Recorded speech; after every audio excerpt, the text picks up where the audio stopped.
Morning. Good morning, Vietnam. Today is the 26th of April. It's 8:30 a.m. and it's time for some D&D. We are in session 8 of After the Odyssey, titled On the Road, in parentheses sea, close parentheses, again, because we're going out to sea. Uh, we had, last week was kind of fun. It was just RP. So let's do a recap and then jump into it. Good morning, everybody. I'm streaming to you live from Salt Lake City. We end the session on our, we start the session, I'm sorry, begin the session on our seventh day reunited. We are on the ship on our way to Mitros.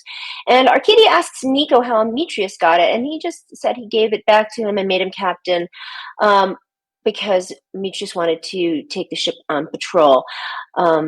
Neither of them really know why Verena doesn't like them, although Arcadia theorizes it might be because either because she's a woman or because of her past conflicts with Demetrius, because it seems that Demetrius and Verena are very close enough that they can speak candidly with each other. Corbin had a dream from Titan's Bane that told him that Gravik could only be defeated by it and that his giant axe was just a pretender, so he gave it up, and in exchange, Titan's Bane became a little bigger. He grew into a two-handed sword. At some point, he will sneak off in the middle of the night and hide it because we are at sea right now, but he seems much happier right now. And he and Demetrius have a talk about how Demetrius says that the axe was too powerful and he killed all those monks. And Corbin retorts, but Demetrius killed Agrius. But Demetrius says that was Centaur law. He was a traitor, and if he hadn't killed him, it would have been a sign of weakness. So Corbin, when we get to Mitros, is going to see the Dragon Lords as well as the Oracle, and Mitros asks him to ask her about the magic that Narcissus spoke of that would turn us into gods. We are hoping we won't need him. And Corbin even wonders if we should even attempt the ritual, but Demetrius thinks if we don't, it would be quite difficult to stop Gravik. So as we were about a day out, there were a couple of centaurs staring at Nico, giving him the evil eye, and one knocks into him, and Nico shoves him back and says, "Watch where you're walking, horse." And they get into a fist fight. And Nico, because he's only able to use his fists, he does pretty well though, but he doesn't do as well as he would if he could wild shape. Verena breaks it up, and we move on. The rest of the day goes uneventfully, and then the next morning, Estrella calls out, "Oh, they're coming! They're coming!" She's very excited to see Aziz and Vengeance come, but they completely avoid her, and she's very upset about it. And we don't exactly know why they're upset with her, but they say she knows what she did. They go off and they will meet us in Mitros. And we get there in an hour or two, and Verena tells Demetrius he has to go with his guard. So there are three very well-built centaurs meet him, along with one that is more slim, not as muscular, and wears a stately noble vest with filigree. Kind of looks like a diplomat scribe. We go to the Oracle's temple, but right before that, Demetrius leaves to talk with Valis and ask her about the other half of the map to the sunken city that we are seeking. We have heard that she has it. So he leaves us. So Nico, Corbin, Tascalin, and Arcadia go to the Oracle's temple. We see now 7-year-old Callista, Corbin's daughter, and Versi, the Oracle's daughter, who was named after Arcadia's aunt, who was executed. And Corbin fills the Oracle in on our journey and mentions we have the ambrosia, and she really wants to take a sip of it. She says it is of legend, but apparently you get younger and it grants you immortality, and you get prettier and prettier. And it's the elixir of life. So Tascalin just thinks it's a wives' tale and it's just a fancy ingredient for a spell. And he thinks that it's quite petty for the Oracle to want to drink it. But then in this discussion, this conversation, we find out that Tascalin has heard of the spelled theogenesis of which Narcissus is speaking, and he's been studying it. Actually, not he's been studying, he's been remembering what he's read about it. He has to go home and consult some of his tomes at home, but it looks like he might be able to cast it and we won't need Narcissus at all. So he believes there's only about a handful of people in this land that can actually cast it. He wants to go off to his home and by himself, doesn't want us to come with him, but the Oracle looks at Corbin and whispers to him to stick with him, that he might be in danger. And she says it in giant, so he can't understand that. So Tascalin leaves and Corbin activates his wings and flies, watching over him to see where he goes. Meanwhile, Demetrius has gone to the palace and speaks to the guards, and they won't let him in. And then his herald, the scribe-looking person, says, "Do you not know who this is?" And names off a bunch of titles. Well, I'll just have to read it. The noble paladin Lord Demetrius, first of his name, avatar of the divine stallion, protector of Thylea, Kentamane's end, bane of Sidon and Lutheria, ruler of the centaur, hero of the oracle, master of dragons, winner of the great games, savior of the Amazons, captain of the Ultros, breaker of Praxis, tormentor of the Lotus Witch, slayer of Hexia, liberator of the slaves, damnation of Helios, conqueror of the great labors, victorious over 1,000 men, beheader of the traitor Agrius.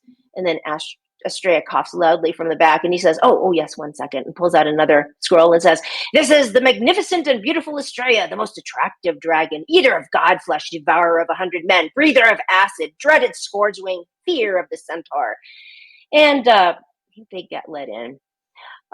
Demetrius goes in there, he leaves his guards behind, and he sees her eating breakfast in the throne room, and he runs across their daughter as well. Her name is Rhodopis. She is a humanoid, despite being the child of a dragon and a centaur.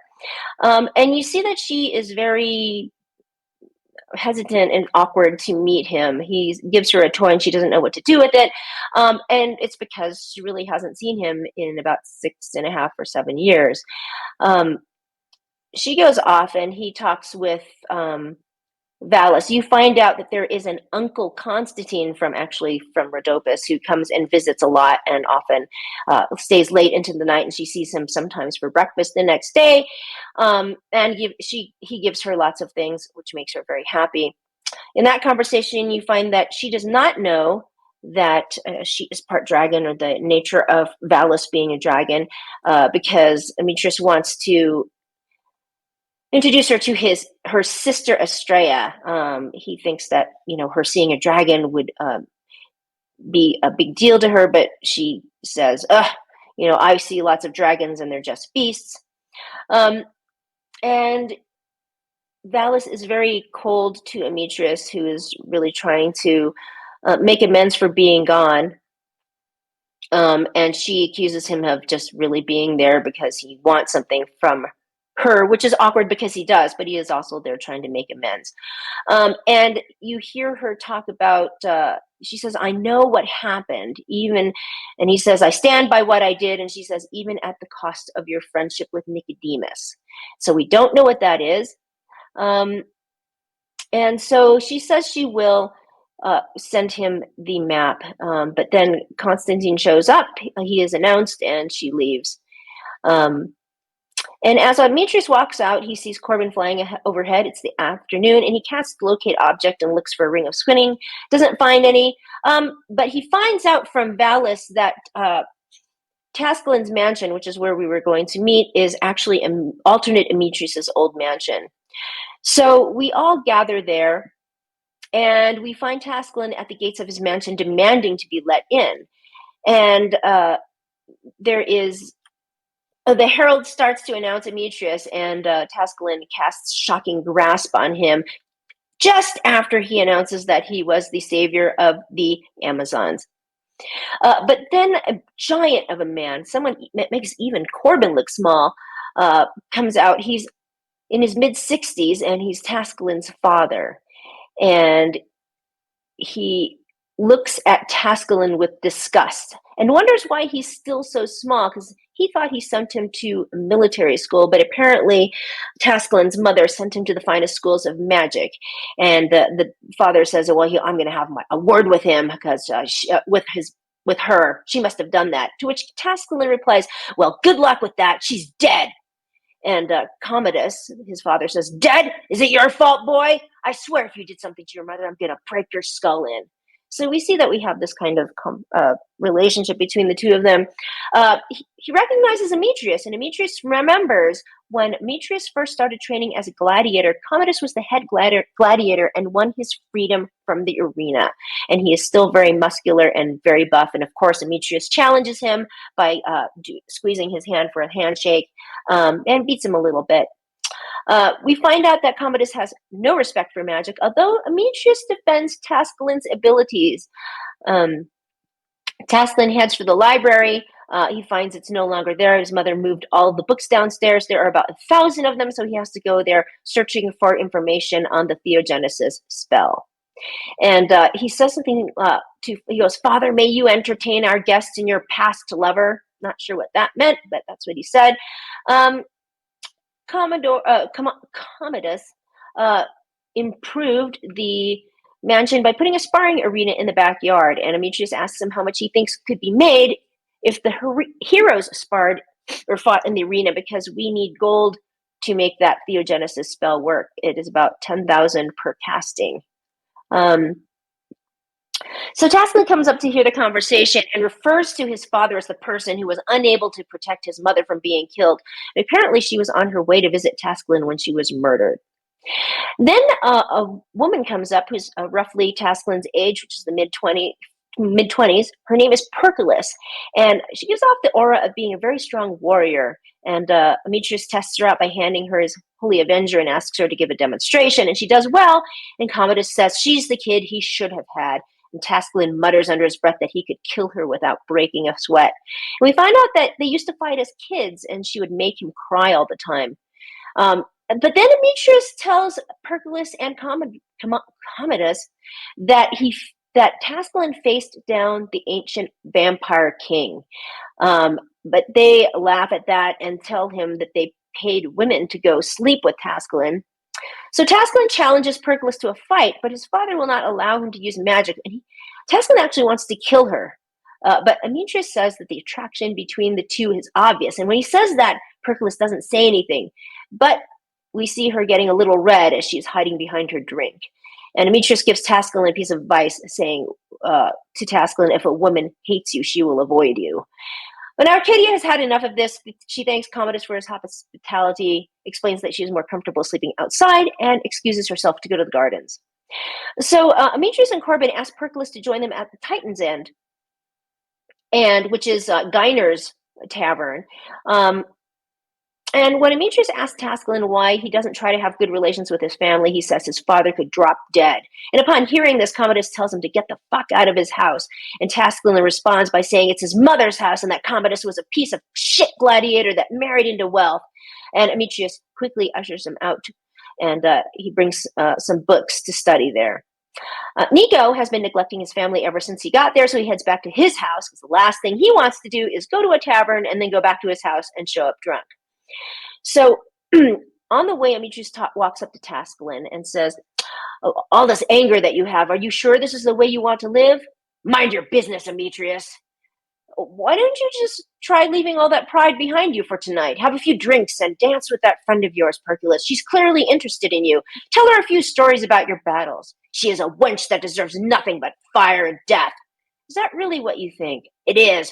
That sounds like talk of an evil man. Is that what you want? Now shut up and just drink while I study. Someone has their eyes set on the prize. Then Corbin speaks up and says, careful, Tascalin, you're sounding a lot like Gravik. And Demetrius says, exactly.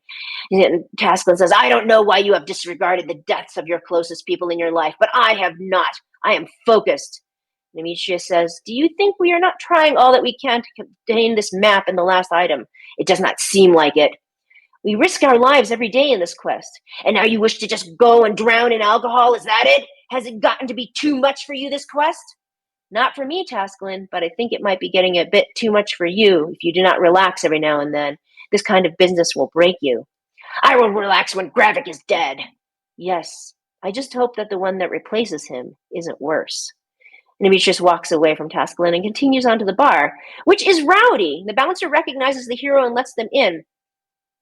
And then we hear agaiN. They hear agaiN saying, remember, agaiN was the monk that joined the heroes for the last day and a half in the Battle of Mitros against Kentamane.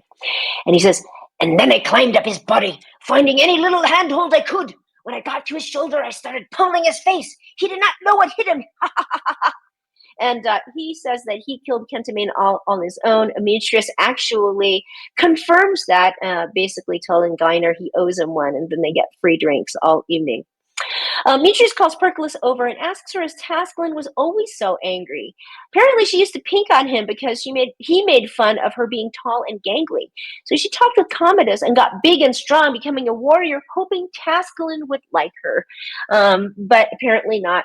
He has always been pretentious. Demetrius asks her to go and talk with him, to talk with Tascalin. And she goes over and actually does a really great job of holding her tongue when Tascalin insults her. And you find that he really doesn't think the heroes deserve to be made gods. He of course, and Nico, he doesn't really think women are strong enough, although Arcadia might make an exception. He thinks he doesn't think Corbin and Demetrius are particularly suited for it. But she gets him to open up a little bit about himself. And then eventually, and this is where I kind of fell asleep and stopped doing the recap so much. But one thing, though, that happened is Tascalin went back to his father to make amends. He apologized. It was awkward. Both of them had a bit of a nice talk. I mean, it wasn't all, roses, but it was a step in the right direction, which makes you believe that maybe some of what Demetrius said to Tascalin has gotten into him. They stop off at the Moth, and the next morning, the Moth it's an old, the same guy who plays Corbin. It's his old character. He was a magic user who loved Fireball, and we love to have, in the Engorgio verse, we love to have people cross over. So he has a shop called the Fireball. Demetrius buys a ring of swimming and some potions of greater healing. Tascalin buys some potions of healing. Arcadia, when they woke up that morning, she was nowhere to be found. She had been there earlier and bought some sending stones and a magic dagger. She stopped by the palace to check in on the Amazon guard, the Queen's guard there. They were well. Oh, but when they were at the Fireball, Demetrius tries to sell him the sword of the Grandmaster that he got from the Minotaur warlord Zagroth. And we find out that it was stolen from Jocasta, who is Arcadia's friend, and the contact that got us into Aresia. So the Moth is sending a shipment back to Aresia, and Demetrius asks him to send a note that says that he has her weapon, but expects to be compensated for the efforts he went through to obtain it. The Moth asks him if he's sure that he wants to send her that note, and when he says yes, he grumbles under his breath, "Your funeral."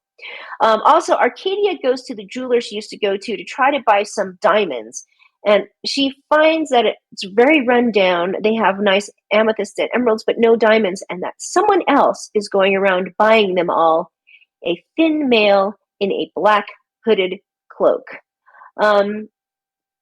So that is all I recall. I believe it is probably around the 10th. I will confirm this once I listen to this again. I believe it is our 10th day reunited. We are on our way to the Sunken City, the city of the Sirens.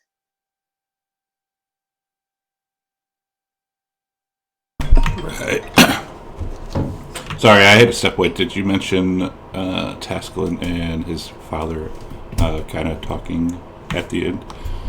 I did. Just said it was awkward, but they both were apologizing to each other, and it was, not all roses, but a step in the right direction, and that perhaps what Demetrius was saying to Tascalin was getting through. I didn't mention the awkward hug. Yeah, the awkward hug. Oh, well, I did say it was awkward. As Corbin gives me a heart attack. right. So as we're setting sail, I think Tasklin at the end was like trying to pull Demetrius off to the side or something to like chat or some BS. I can't remember. Correct me if I'm wrong, boys. I don't know. Was he? That's what he said at the end of last session. I can't remember what I was going to say. Well, Still waking up. Tasklin would find Demetrius in his cabin, and he seems to be lounging on a cushion behind a desk doing some paperwork. You mean scroll work? But Yeah, he's just Pascal like he's writing in some stuff in what seems to be a ledger. wait. When did Demetrius learn how to read and write? When he came back. When he from came his back. years. Yeah. So, and that, if anything else, is extremely sus because Demetrius writing and reading is weird. And when you enter, he's Tasklin will like, knock on the. Tasklin, all right, he will let you in. And you Okay, notice and that the door is looks different than anything else on the ship. It's made from dragon bones by, I think, a legendary forge guy. I think the Cyclops or something made it. And it has a giant lock on it. The Janken. The Jenkin, yeah.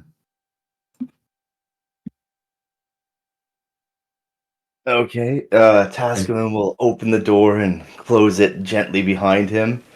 I would just Captain? say, Demetrius won't look up. He will just say, Tasklin. Yes. May I have a word with you for a few moments? You seem to be busy, however, I can come back later. And he will put the quill back in the ink pot and he says, I have a few moments. Very well. First, I want to start by saying I know things have not been. I have not been the easiest person to get along with during this adventure. Putting it generously. That's fair, but also I will say that I have mostly reacted to disrespect, and I will admit I have not been the most respectful myself. And Demetrius will just look at Tasklin as if waiting for him to get to some point. Yes. Well, Sasculin, I think we need to come to some sort of an understanding if we are to work together properly. What did you have in mind?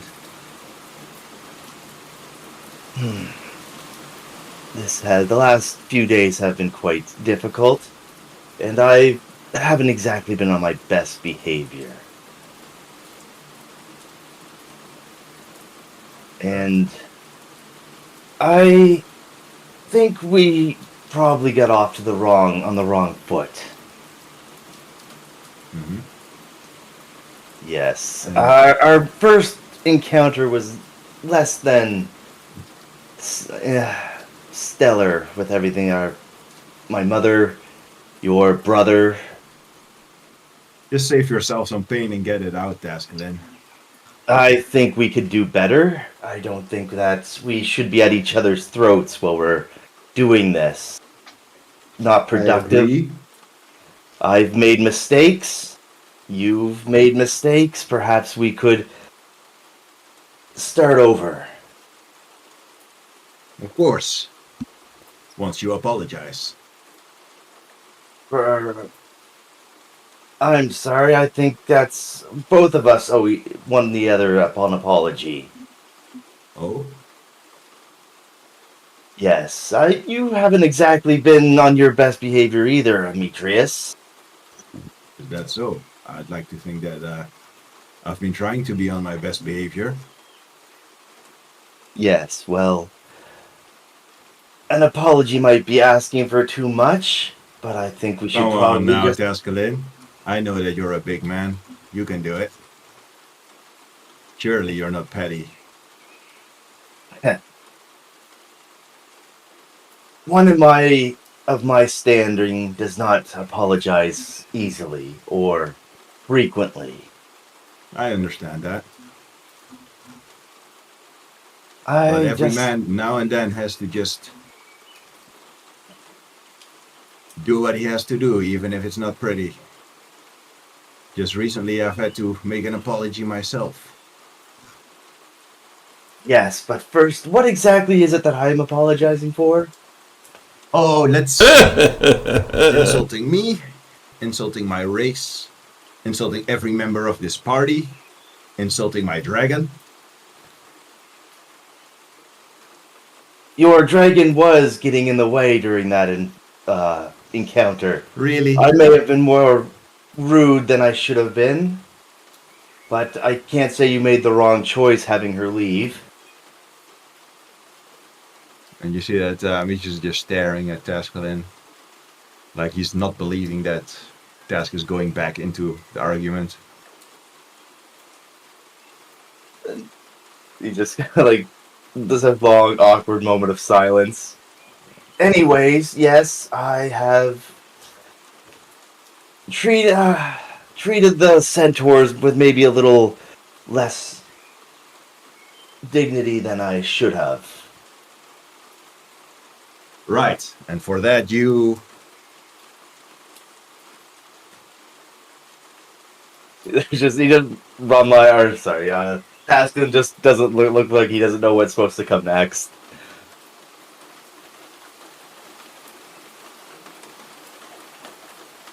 Well, is that all you wanted to say?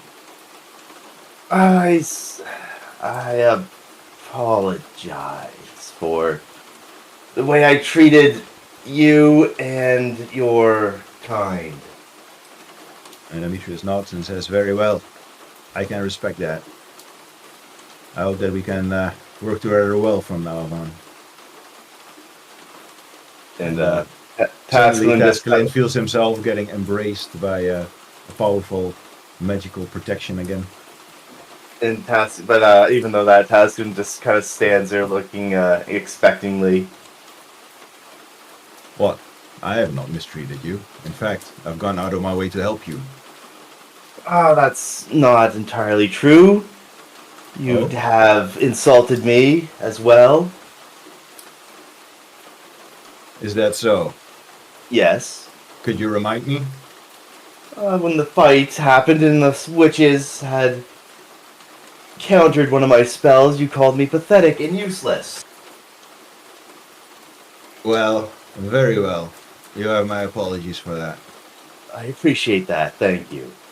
And I hope we can be on better terms from now on. Yes, I hope so too. Very good. And I hope not just with me, but with the others as well. I have no issues with the others. Is that so? Yes, Corbin. I've never said anything offensive to him or Nico. All right. Well, if you have no issues with the others, then it seems my words were misplaced. Very good. I will be at your call, I suppose. I will leave you. This Very well. has been very awkward. The last few days have been interesting. It's a hard life, isn't it? The hero's lot. This is everything you dreamed of? Not exactly. Was not expecting so much. Never mind. I Remember will. that I warned you that first day? I suppose you did. I thought this would be more glamorous than it turned out to be. Oh, More. there will be glamour. You just I have to see suppose. the good sides. There will be the respect, the important things, the way you can help the world. Right. Well, I believe that is all I wanted to discuss with you. I will leave you to Very your well. business. And he'll turn and open the dragon bone door and nod his head to Demetrius before stepping out. And when you do that, like two people almost fall in, like they were trying to listen at the door. Pascal will look down at them and then look over to Demetrius, just like almost expecting Demetrius tell him to zap them or fry them in some way. And Demetrius will yell, don't you two have a job to do? Get back to it. Oh, Amy, it's fine. He will warn Tasklin that there are no secrets on the ship. Yes. And he'll, as he's walked by the two, he just like whisper, "If you say anything, I will make sure that they will not find you." And Perkless smiles and says, "You tried that before." And meanwhile, while that is going on, the rest of you see that Estrella keeps kind of like flying over to Benjins and Aziz, and when she does, the other two kind of fly onto the other side of the ship, and you see Benjins kind of sniff in the air, and she asks, "What is that fishy smell?" As Aziz laughs and says, "It smells like weak old carnage. I would never touch it." And Estrella cries and flies off.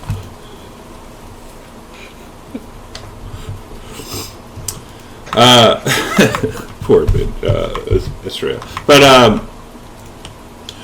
so yeah, the ship's under sail. Verena's kind of like has Perkless under her arm.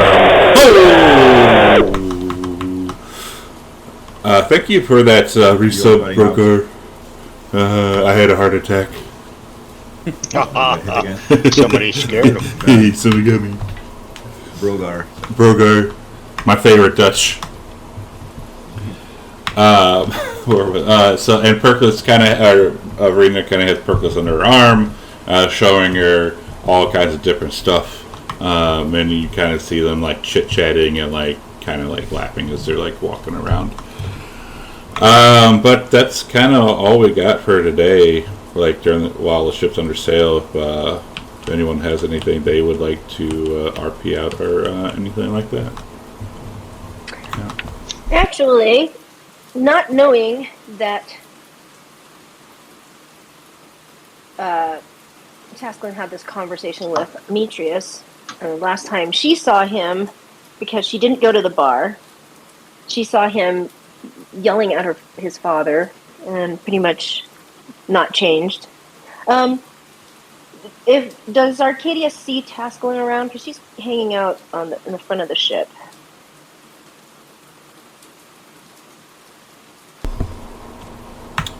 Tasklin. He probably would have gone below decks after confronting Demetrius. All right. So they don't really run into each other too much. So he doesn't come up on deck at all for the however journey. No, not for the most part. He's going to just kind of seclude himself and pick through the tome that he brought with him. All right. Well, she'll wait until she comes across him. We'll see what happens. Well, if I do remember correctly, they're going to end up sharing a room. Basically, because it's going to be like almost impossible to sleep up on the deck with the centaurs moving around and shit.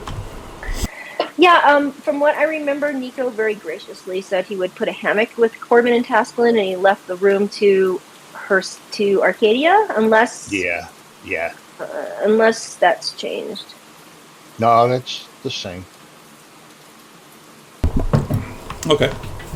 Oh, that's going to be cramped and smelly. Hopefully none of you snore. Well, at least if anything else, Arcadia know that Tasklin is where his room is. If nothing else. Yeah, with Corbin and Nico, right? Yeah, like if you were wanting to talk to him or whatever, or whatnot. Because it sounds like he's staying downstairs all day. No, she's not going to. Well, some of you would notice that the centaur aboard the ship seem to be a little bit restless. You hear them talk about, is it tonight? Yeah, tonight? Oh yeah, okay, I'll be ready now. And they seem to be working extra hard. Excellent. Sink the ship. Ah, thank you for the cheer, Misty Jim. Nice loud snore. But yeah, I mean, if we don't have anything else like during the day that you wanted to do, we can move on. Okay, does it take a... So we overnight on the ship? Yeah, you'll do like 2 overnights on the ship. All right. Well, so as you bed down and you just start going to sleep, Demetrius, take it away. Well, it's rather in the middle of the night. It's quite dark out, except for like a few torches on the top deck. And suddenly you hear a drumming, like doom, doom, doom, doom, doom, doom. And for those of you that would care to investigate the loud noises and the hoof beats, you see that all of the centaurs are gathered on the top deck. And there's also a few non-centaurs, a few Metrosians, but they're mostly just watching. And a white cow is being guided into the middle of the deck, where Demetrius stands at the head of the group. And the white cow is guided in front of him. And all of the centaurs gathered there are completely naked. And as the cow reaches Demetrius, a silence falls, and he says, "Divine Stallion, father of the first herd, your sons call out to you. We dedicate this sacrifice and the battles ahead to your glory. May your breath steel our hearts and your fury guide our charge. Bless our hoofs with the strength to trample our foes and let the ground quake beneath the thunder of your name." And then Demetrius slits the throat of this cow. And once it dies, he cuts out its heart. And he takes a bite and then hands it to the next centaur. And one by one, they pass the heart around, taking a small bite until the entire heart is eaten. And each of them dip their hands in the carcass and they smear some of the blood on their body in various centaur symbols. And the rest of the cow is taken off the deck and it's being made into beef soup for the entire crew on the next day. And that's about the ritual that happens in the middle of the night. Very nice. Did anyone go up and listen or watch this? Pascaline would have gone up for a moment, but once he saw what was going on, would have kind of shaken his head dismissively and gone back below, not wanting to watch the tribal ritual. All right. Corbin would have been happily asleep with his pillow. Snoring away. Arcadia would have kind of stealthily snuck up there. All right. Cool. So as y'all fall asleep, everyone give me a con save in the tower.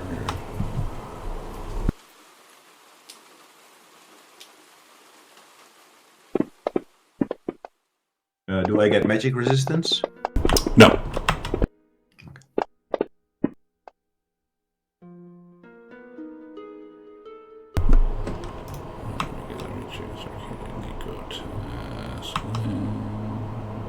Cool. Alright, so as you all fall into a restless slumber, gently rocked to sleep by the swaying of the ship. As you open your eyes, you see yourself standing in the open plains and hear a sweet, lustrous voice filling your head. You? Can this happen to Corbin? Because I got my pillow. Yes, it can. Okay. You thought I was bad. You have no idea what is coming. At least, I had a purpose. He is just a dog chasing a carriage. He wouldn't know what to do with one if he caught it. Nothing but pain and suffering awaits you if you continue on this fallacy. Good luck, my lovelies. And you wake up the next day. Who was that voice? You can roll me a history check to see if you remember it. I suspect it's Lutheria, but let's see. I suspect it was Lutheria talking about Gravik.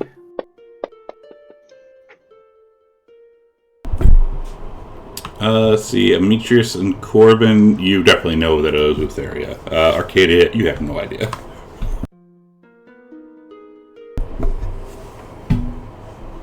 Broker, I see that. I will try and work that in. No promises. Very sus. So do we wake up the next day? Yes, you did. So Demetrius would instantly go to the rest of the crew members, the rest of the party, and he would see if any of them have gone insane. Any worse than they already are? Yeah, he's just looking for signs of short or long-term madness. And That's what happened to them last time? And how are you looking for this? Well, are any of them eating their mug or banging their head against the wall or trying to attack anyone around them? Not that you can see. And he will tell the others, Lutheria, did Lutheria visit your dreams as well? That was her. Wondered who that was. It sounded so familiar. I thought we Yes. killed that bitch. I think my pillow is defective. Yes, it didn't work against Gravik either. We haven't had a dream like that in a long time. She's supposed to be dead. Once again, it feels like we're in over our heads.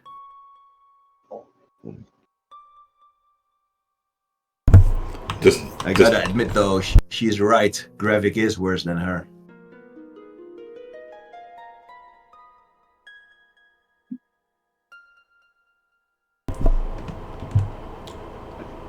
Sus. Does Tasklin cast Fireball? Actually, that'd be funny. Holy! Jesus Christ. No, he doesn't. Okay. Alright. Governor will comment that the beef stew they're having it tastes kind of funny. And the cook says, "Ha!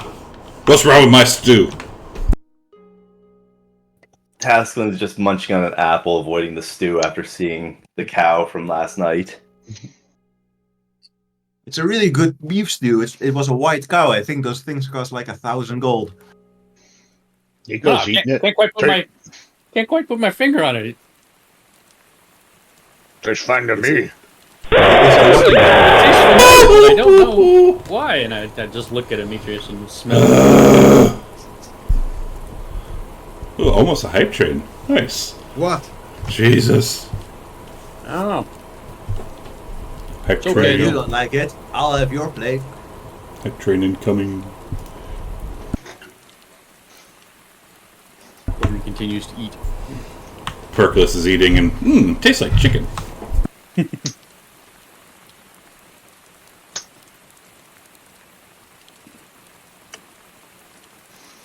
Alright. And whomever cares to watch this, you see Verena taking Perkless under her arm again, and they're just kind of laughing and giddying as they kind of walking around, and they're whispering to each other, and looking over at Tasklin and laughing and giggling and take off running like little schoolgirls, if you will. Yeah, as Marina saying, I fucked him the other night. She Tasklin might. Tasklin doesn't pay any attention to them as he goes about his business on the. Well, he's not doing anything because he's wouldn't sully his hands with such minor and disgusting work as ship, being part of the crew. Actually, Arcadia, after that dream, would seek Tasklin out and ask him if he had a dream and describe the dream. Just some voice in my head, more of an annoyance than anything. It's, a field, I think there was, but I can't remember what the words were now. Like all dreams, they slowly slip through your fingers like sand. And she says, we have had dreams like that in the past, and they were sent to us by Lutheria. We think, well, we witnessed killing her, so we are not sure what this means, but whatever it is, it's not good, and I just thought I would let you know that. Understand, but then again, what is death to a god? Could probably just a change of being, not actual death as we know it. That's true. And she looks at him and says, "There's something I've been wanting to say to you since you joined. And after seeing the way you were treated by your father, I am sorry for that."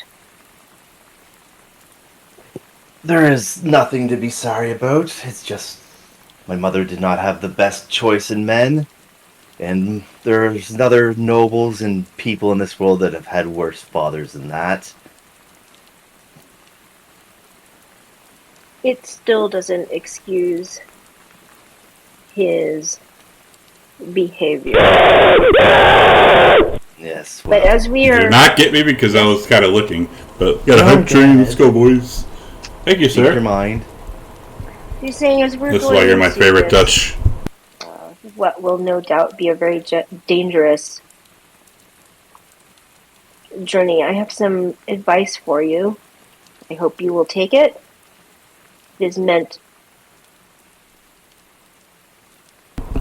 Best Dutch. from Better than Dan. a family member who wants to support you. And she says,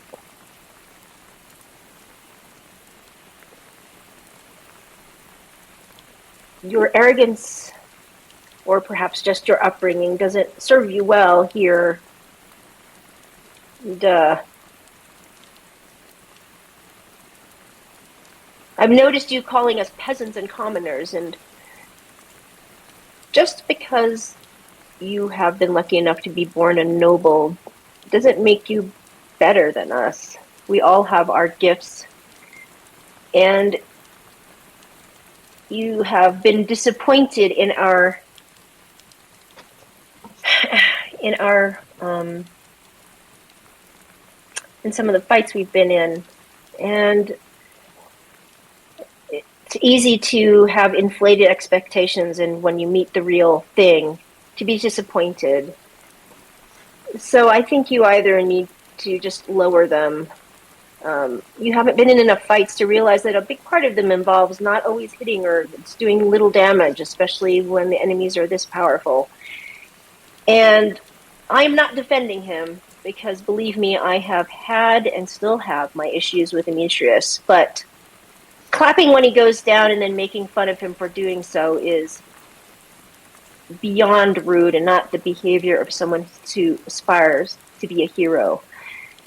And it's not wise, because if you go down, he, or the rest of us for that matter, may be the only thing that keeps you from meeting Gravik on his terms. So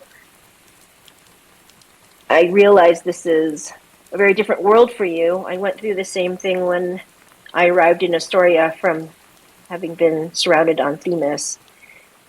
But I think it is best for us all involved to try to get along and work well, even though there was a time when I very much hated Demetrius. In battle, I put that aside, and we worked together as comrades. Yes, well, perhaps I was too naive when I was reading the stories of heroes. And I probably, how to say this? I was a child reading stories that I looked up to, and obviously they were embellished, not to say of insulting you or of any way of form. It's just I should have known that they would have been embellished to ridiculous degrees. You are all very capable warriors, and I wouldn't have clapped in such a way and shown such disrespect if I did not have confidence in your abilities to revive him and finish the fight. Though I showed disrespect there, do not think that I do not believe you are all capable warriors. If I did not, I would have probably been shitting myself when Demetrius fell.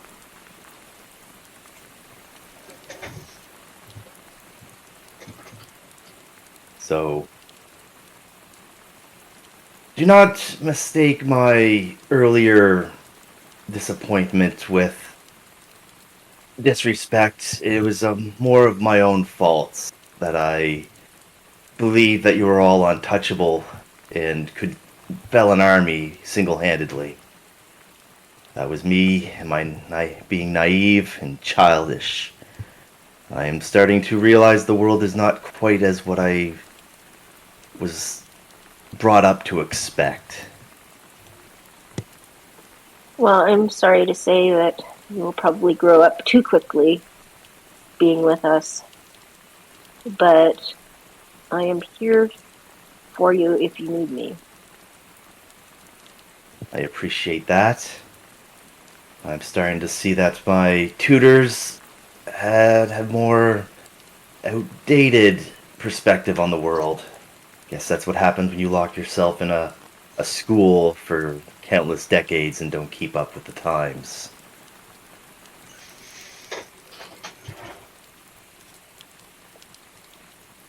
She nods and says, I can relate to some of that, having been isolated on Themis. So, do you still want to be a hero?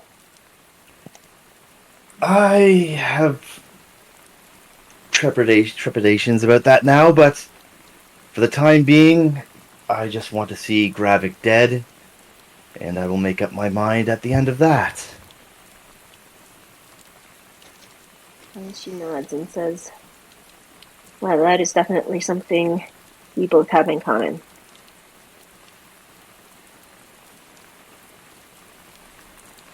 And as long as we have that shared goal, I think we can probably get along, or I can get along with the rest of the group. Jesus, just to see Brogar. this task done. Thank you, sir. 1,000 cheers. And she nods and takes her leave.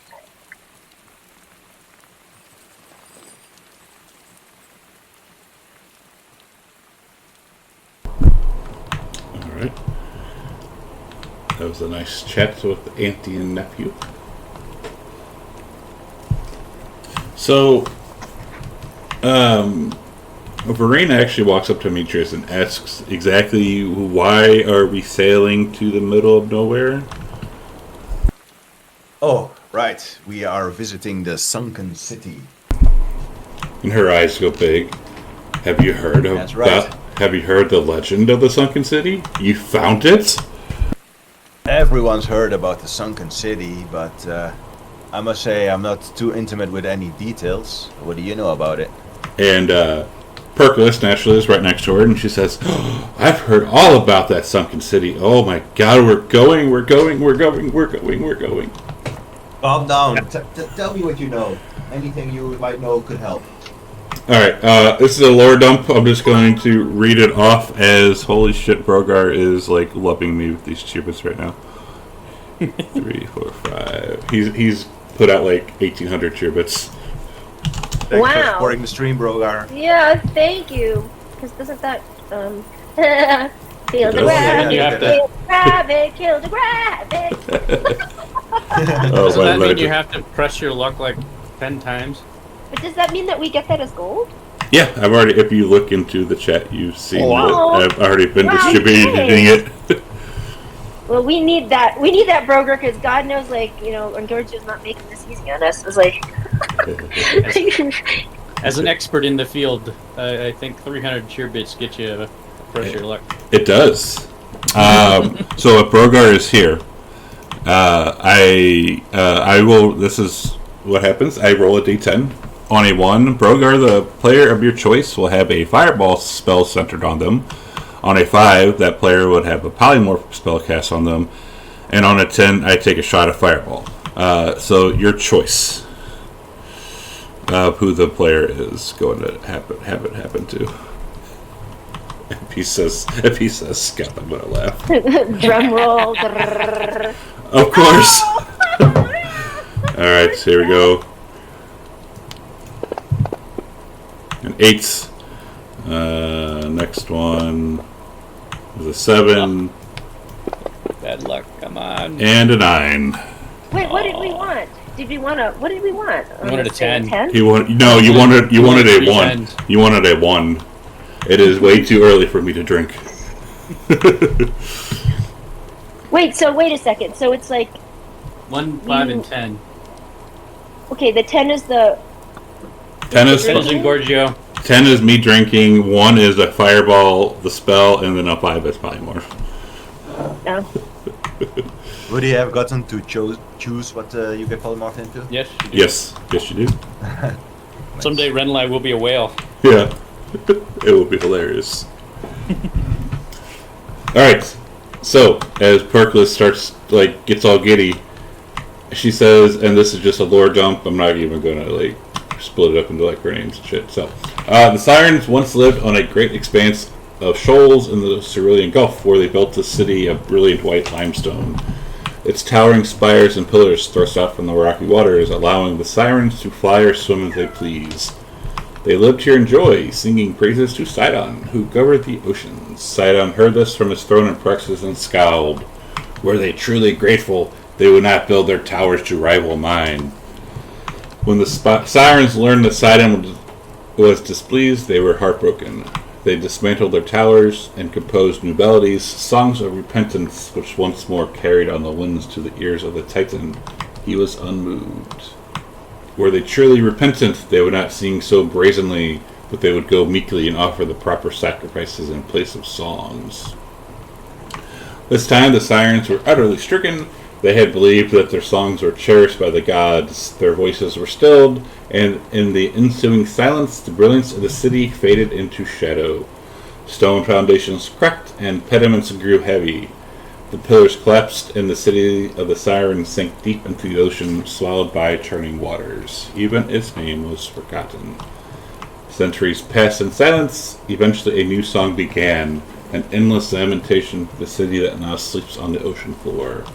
When Lutheria learned that the city of the Sirens had been destroyed, she leapt. She captured an entire flock of the pitiful creatures and gleefully cursed them, twisting them into something monstrous. Those were the first harpies.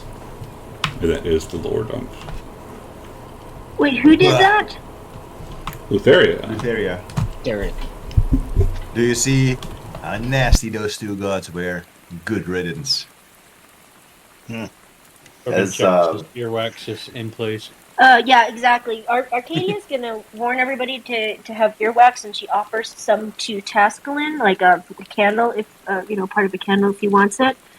And she asks, as we get closer, if Nico would cast the water breathing on us. Yes.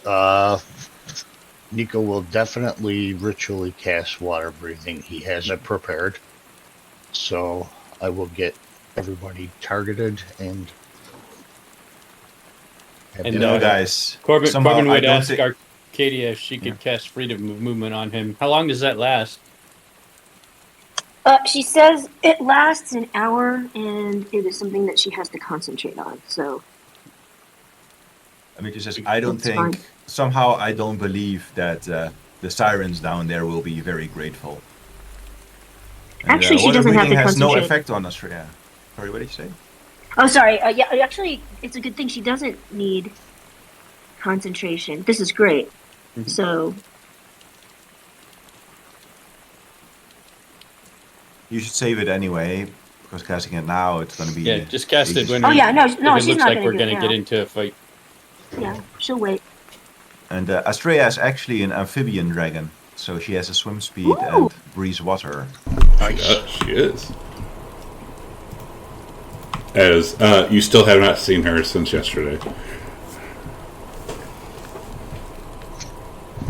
will blow the Cyber dragon whistle.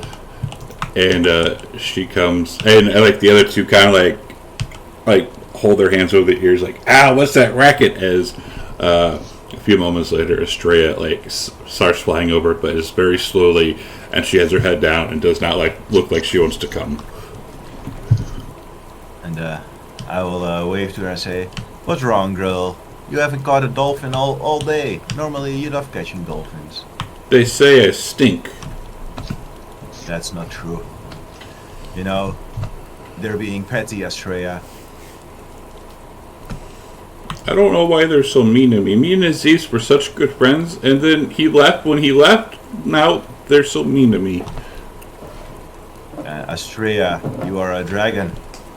A mighty dragon. Dragons rule the sky. They rule the land where they settle. You know, you should stop cowering, and if you have a problem with Vengeance and the way she treats you, you should stand up to her. But she's bigger. Maybe, but that's not what it's about. Dragons respect force. So I should attack her? No, you should challenge her and say that you demand an apology. And if she doesn't give it to you, then you can call her a coward. In her eyes, You have to be strong.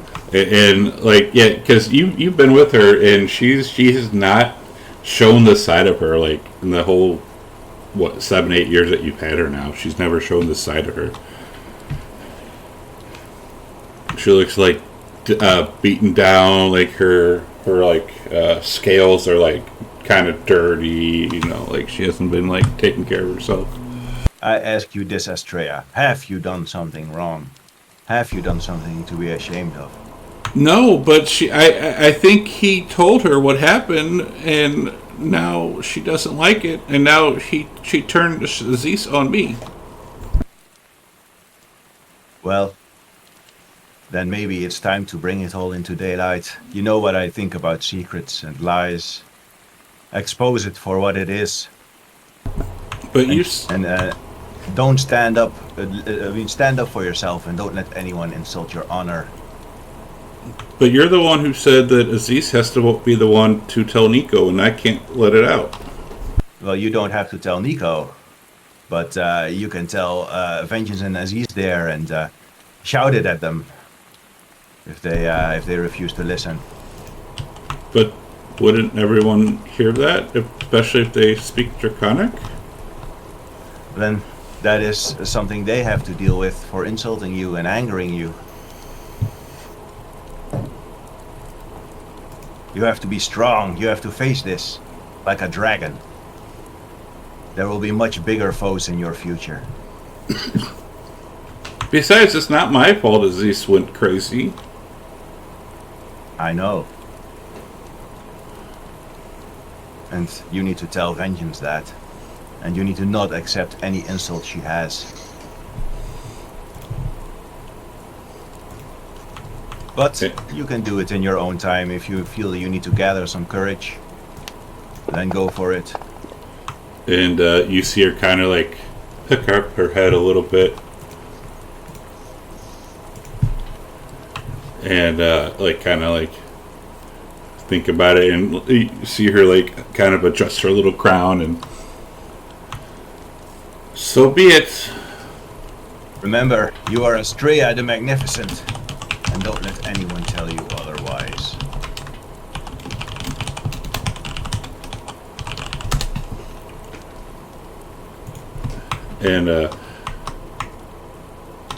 And she kind of flies up and says, "I will see."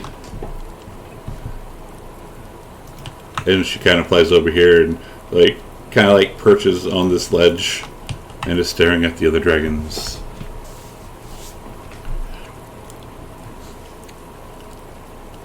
Gravik, being in between them, is just going to look back and forth between Vengeance, Aziz, and Estrella, and then slowly step out of the way. Tasklin, not Gravik. Oh, yeah, Tasklin, sorry. Everybody calls her Gravik. This means he's going to have a permanent place in the Engorgioverse. He's not.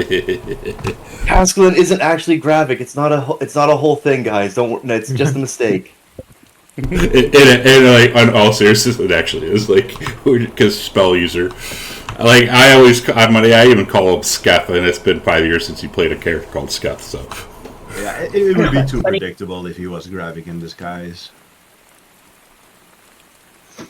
I don't know, finding out that Steve was really the god and call from the deep has made me perpetually suspicious.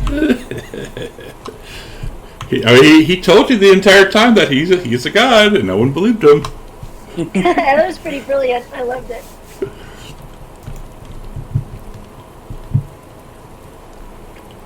Alright, so Estrella's going to fly over,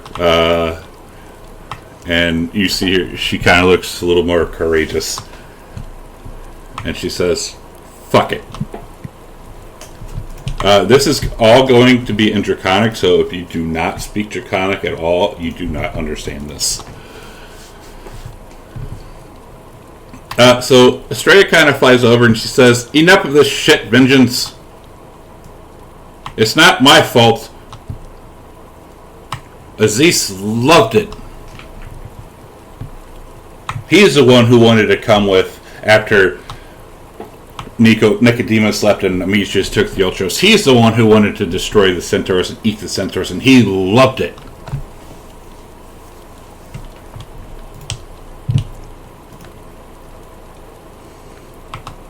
I don't know how Vengeance would respond to that.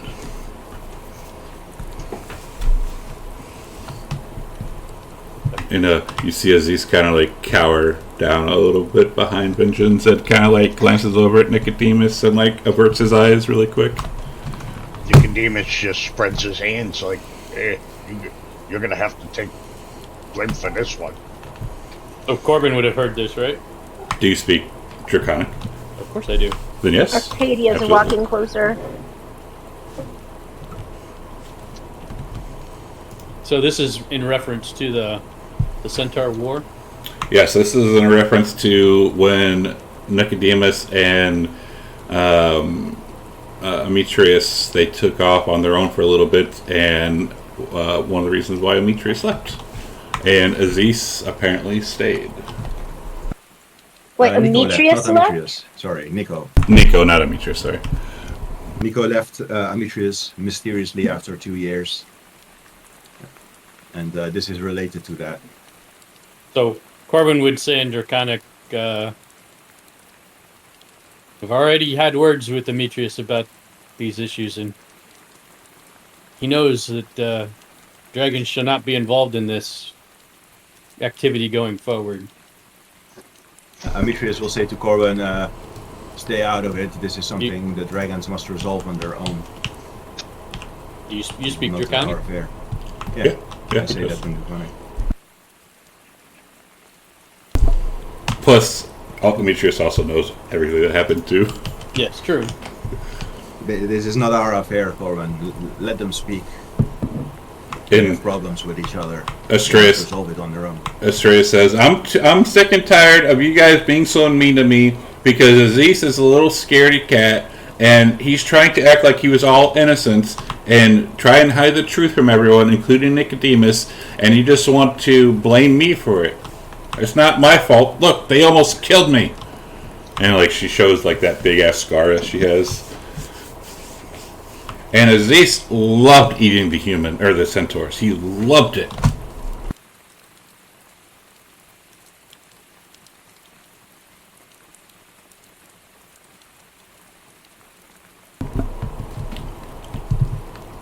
And I think Aziz would continue cowering behind Vengeance. Corbin, if you want to play Vengeance, because I don't know how she would react to like hearing like all this, the truth for now that it's actually come out. So wait, Aziz told her what? Aziz would have told her that it was Estrella forcing him to do this.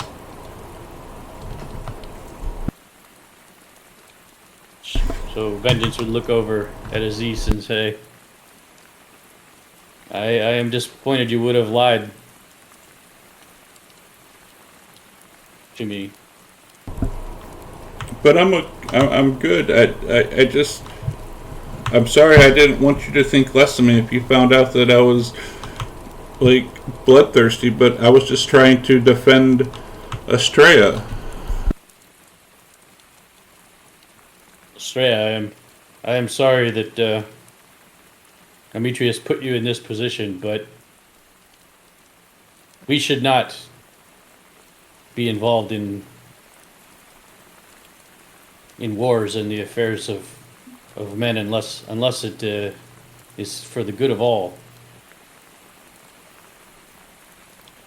You drug Assis into this personal battle of Demetrius.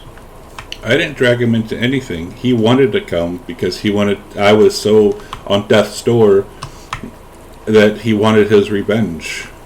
I didn't ask him to come. He decided to come.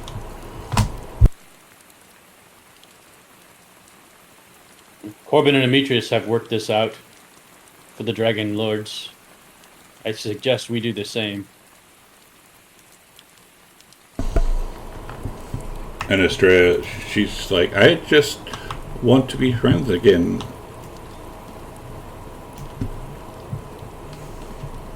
I am sorry that I made fun of you. I guess I am not as old as I thought I was. Then you see like Estrella kind of perk up, and she looks over at Aziz, who's kind of just like staring over at Nicodemus and like has his eyes down. And he'll actually fly over to Nico and, I'm sorry that I lied to you. Nico looks pretty shocked, but he still loves the dragon. He's like, well, you don't have to apologize to me. You did what you did. You'd have to make amends somehow your own way. But, don't feel bad about me. I still love you, dragon. You just, you need to find a way to deal with this and, make amends yourself somehow. I'll help you if you need the help, but, Thank you. And he'll kind of like put his like head down to you and like he'll like put his like kind of like put his snoot next to you, like, you know, for a snoot rub. oh yeah, he gives him a... And Definitely. you hear the tail swapping back and forth like a, you know, big ass dog. A happy wappy. Yeah. As it's hitting things and people and knocking centaurs over. that's what we call our dog's tail, the happy wappy. Happy wappy, I love it. Oh, cute.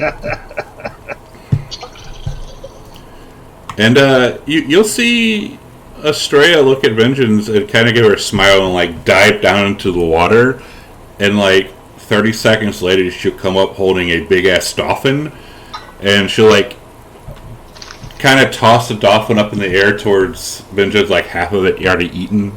What does Vengeance do?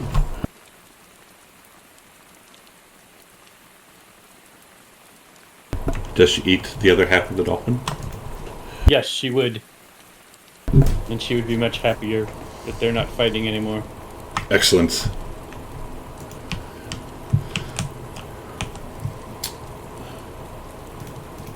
And a happy dragon, a good dragon and a happy dragon.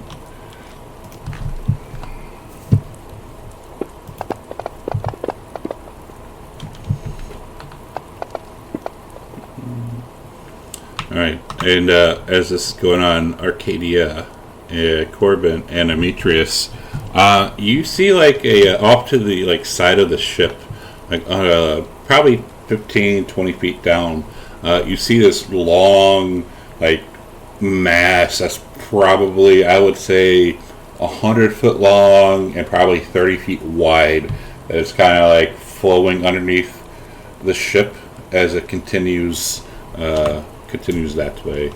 and it does nothing happens. It just you just see it kind of like float by. Can I make What out the its heck shape? was that? Does it look familiar like the other thing we've seen floating underneath? You can roll a history to see if you remember.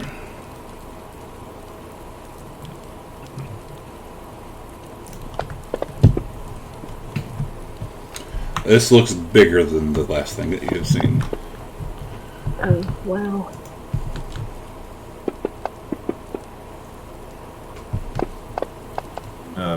Demetrius will call for some kind of battle positions.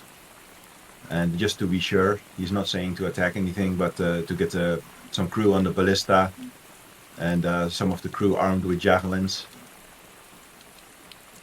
And at that, Verena like snaps into orders and starts barking orders back and forth really loud, and all the centaurs haul ass. And you see that this is a very well-oiled machine. Like they have been practicing this for ages, and like everyone's in position and ready within 20 seconds. And you notice Arcadia that nods in there- approval. there are the two ogres. They are going to the massive pile of rocks, and they each pick up a rock, revealing their purpose as living trebuchets. And Does anything else happen? no, all the two of you saw was that big ass mass floating underneath the water and floating away. And now I will yell up, and if there's anything going on, to the crow's nest. All clear, sir. I don't even know what you were looking for, but all clear. Drill was successful. All right, I will call the all clear. And everyone goes back to work and starts whistling. And Verena looks over at Arcade and says, "That's how it's done," and walks away with Percolus under her arm, of course. With the Percolus on her arm? Of course, yes, of course. And they're giggling as they walk away. Jesus. Haskell's just She gonna wants kind of to cross his know part of arms it. and watch this. Like, I always figured she liked women.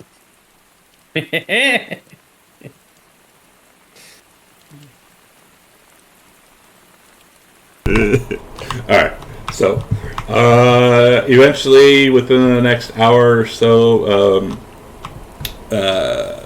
you get to the spot that you were supposed to go to, and Verena says, "Alright, we're here."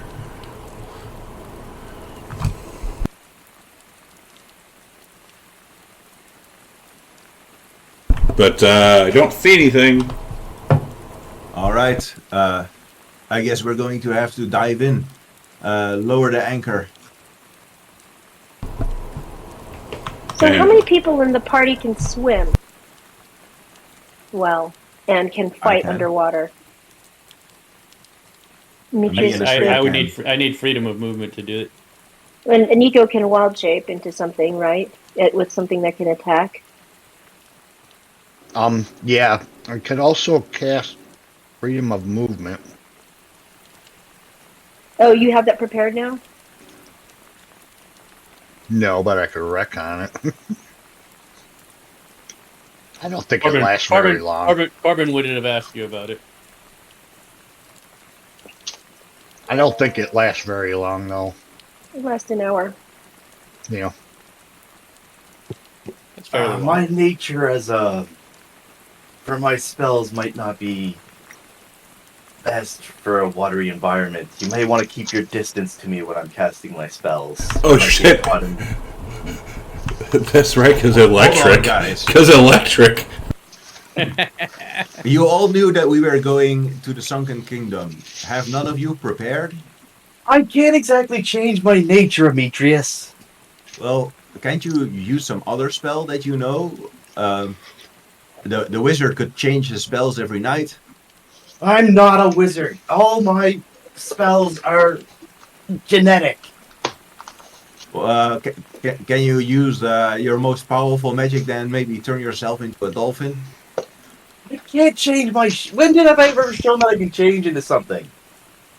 She I'm says for it. she interrupts and says Tasklin would I'm sorry, are you able to swim well, or Yes, do you I need? can swim, but never been a very strong swimmer. Well, I mean, descend I'm slowly or asking your you. ears are gonna pop. Yeah, I'm asking you in from a player perspective. Do you have a swim speed? No, I don't believe I do. No. I bet That's if we a tied him to one of disadvantage these on giant everything. rocks and threw it in, he'd go down really fast. Well, I could polymorph one of you, like a killer whale or giant squid or But something. then you won't be able to cast spells in that form, correct? No, not maybe. I'm not sure. I've No, never tried it I before. don't think you would. Well, this is gonna be awkward, but Well, then, well, I Once mean, I Arcadia is once I get prepared. She says he she can can sit on cast. my back does if if he needs to. Tascalin use subtle spell each time he cast a spell in a wild shape, would he be able to do that? Because it doesn't. When he does subtle spell, he doesn't need. When you cast a spell, you can spend one sorcery point to cast without any real components or anything. Just verbal components. Verbal.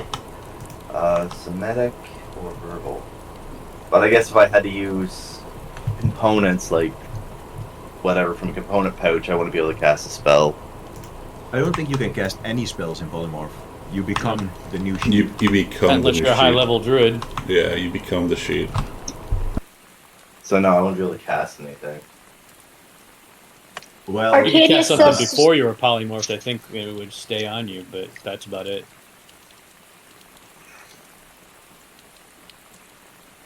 Well, well, one he good can thing sit is on my back. I can take him underwater. But he just said he needed us to keep our distance from him when he casts his spell.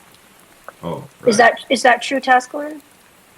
I'm pretty sure the water conducts electricity, so yes. I You don't shouldn't want to cast risk it. any electric spells underwater. That's not gonna go well.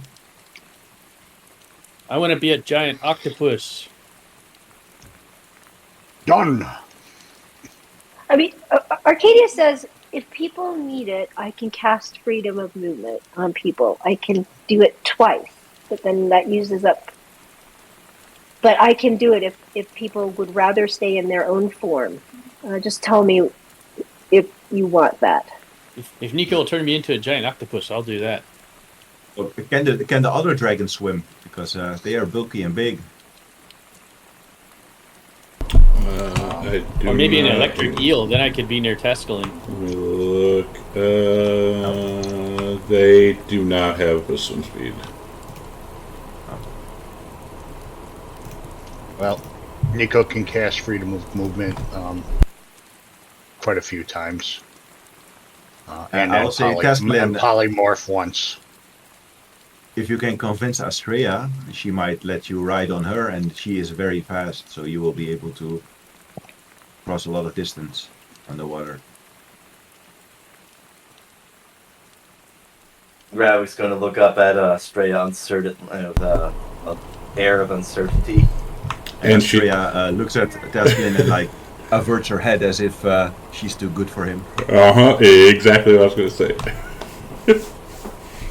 especially after all that shit he's been talking about her. Straya, I know I have not been the kindest to you, but perhaps we should put our differences aside so that we can do this particular task. Oh, because you No. want something from me. Now you're going to be nice. Well, no, it's your father needs this too, so it's in his best interest as well. My father, Demetrius will say he can swim. she likes gold and gems, and then he will walk away. And you see her kind of look over a little bit and then turn her head back.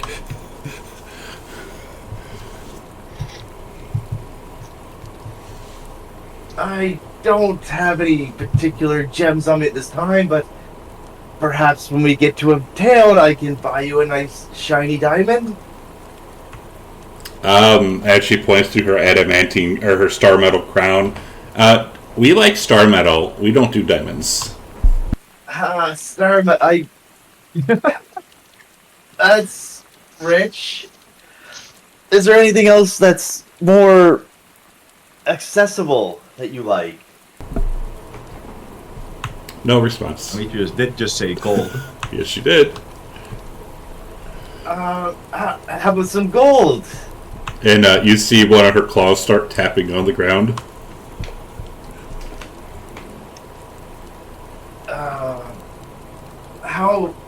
He's gonna slick his hair back and tear it on the old draconic sorcerer charm. How much gold would you want in order for you to carry me into the water? Carry you into the water, just the water. No, like ride you obviously, so that I may be able to move freely. What is your offer? And her claws start tapping again. How much do you want? 10 million.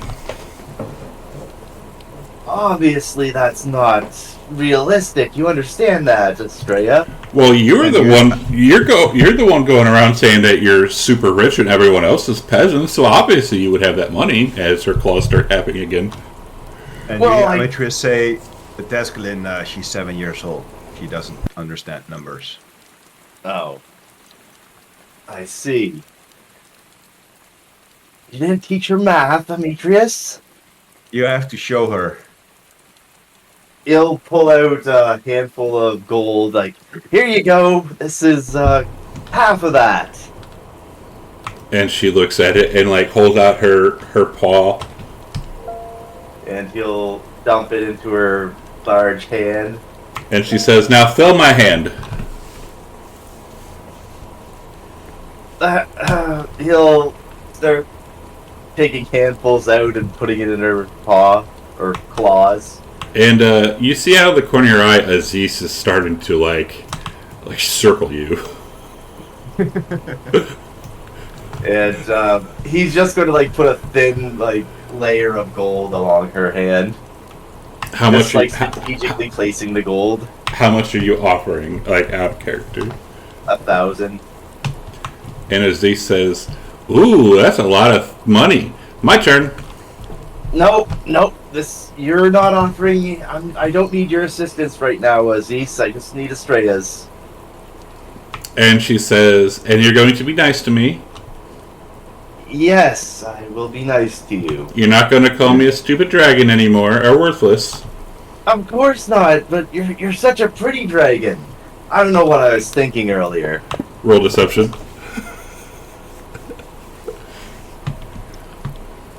Since she's a dragon, he'll get advantage on that. Okay. Okay. Hush. Yeah, I didn't take deception. Should it be persuasion? Nope. Because you're trying to lie to her.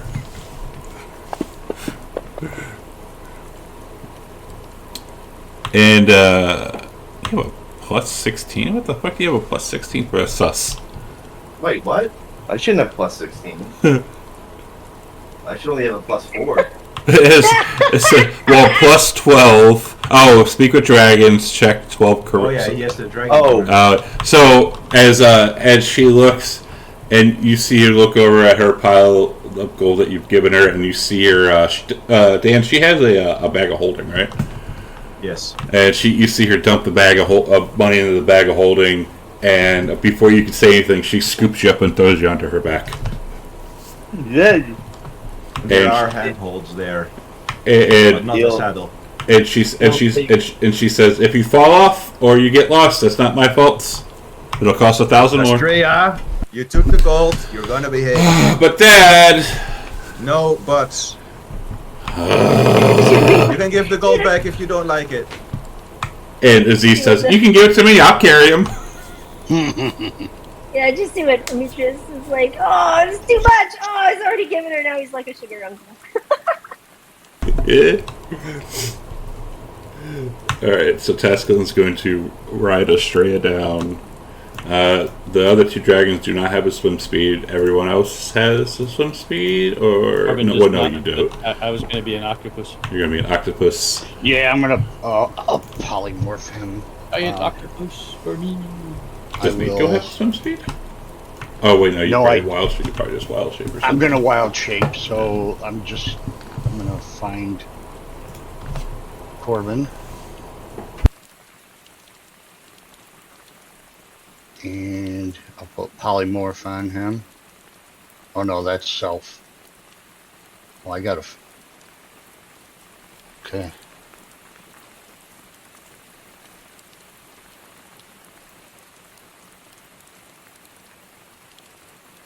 I'll figure it out. And while that's going on, Estrella dives into the water with Tasklin, and Task, you see you see a big ass dolphin, and she swims and chomps the dolphin in half, covering you in blood, and flies back up. Since he can't talk underwater, he's just gonna mumble to himself. Look at you. There you go, buddy. How do I get the octopus powers? And as Demetrius jumps into the water, that ring that he seems to be carrying around his finger begins glowing blue. And Fourth level. I'm not sure if you've ever seen one of those flying horse mounts in MMOs, that when you go into the air, it still keeps like running. And it has like these, and that's Demetrius is pretty much running underwater, and below each of his steps are like blue lights, because his swimming speed is magically granted by the ring. So he moves as if, well, he's still on land. Perfect.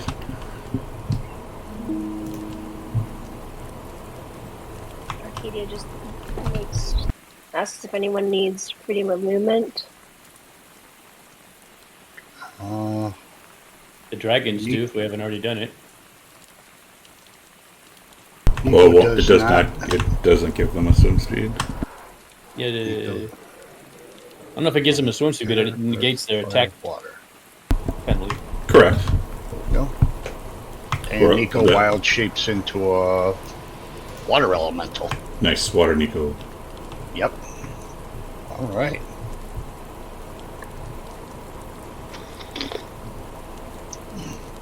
So Do any did of the do any of the dragons need freedom of movement, or anybody else? If you're expecting a combat within the first hour, then I would Okay. put it on there. All right. Yeah, and these will last. Yeah, because you have Quite a while. you have no idea what's to come. No, we don't. That's okay. Everybody has water breathing, so they're not going to drown down there. does Tasklin have a way of plugging his ears, or did he take it from Arcadia? Yeah, he would have taken the wax from her. Okay.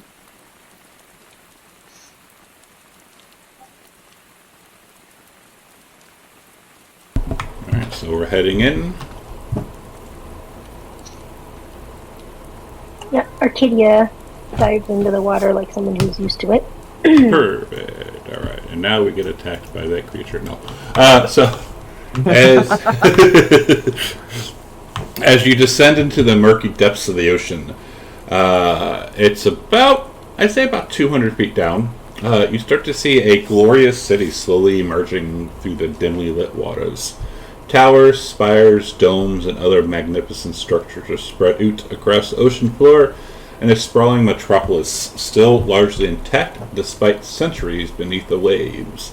The basic architecture of the city has been overgrown with brightly colored coral that only accentuates the sunken city's beauty.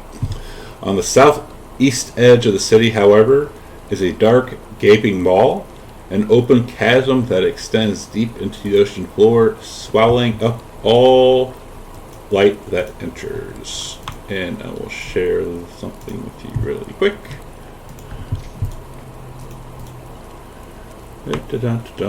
View sharing share record. Oh wow. Neat.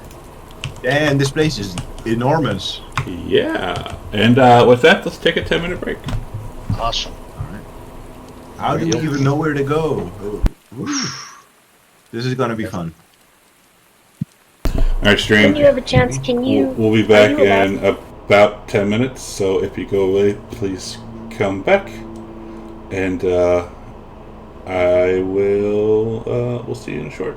Let me hit this button.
summarized the thing for you in the. Yeah, I read it. It's pretty good. Bum, bum, bum, bum, bum, bum. All right, we are back. We be back. All right. So, as you are, as y'all come near the edge of the city, you come across a scene of brutal violence. A score of merfolk are under attack from a hideous party of marrow, and I'll show you what they look like. This is what a merfolk looks like. And this is what a marrow looks like. Ew. Oh, yeah. Wood. Merfolk bad. Merfolk bad. Yeah. So, wielding tridents and nets, the merfolk fight valiantly against their twisted brethren, but the marrow are bigger, stronger, and far more savage. Several of the merfolk are already badly wounded, with plumes of their blood slowly seeping into the surrounding waters. Unaware of the interlopers, which is the party, one of the evil merfolk plunges a long spear into the belly of a hapless mermaid soldier, who cries out and clutches feebly at the thick shaft now protruding from her stomach. The marrow twists the weapon, then rips it free. The mermaid shudders once, then goes still. What do we do?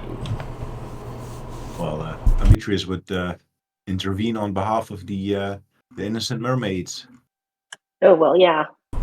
Especially when seeing that mermaid being killed like that. We're attacking the merfolk. Alright, give me 2 seconds as I figured you might. The marrows, you mean? Yeah. Oh, yeah. The bad Yeah, one. Wait. The You bad figured ones. we might? I wonder why. Who are we missing? We need Aziz the good boy. And Vengeance.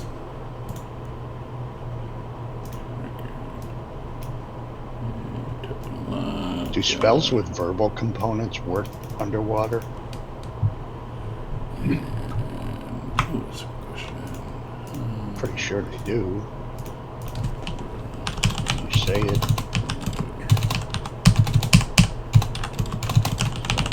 But only to breathe, right? If you have breathing, yeah, I think it works. Yeah. All right. Otherwise, it doesn't. Just checking. And that would be fucked if you didn't have water breathing. Right? Walk. Yeah, that's. Yep. Comes in handy. Especially in this campaign.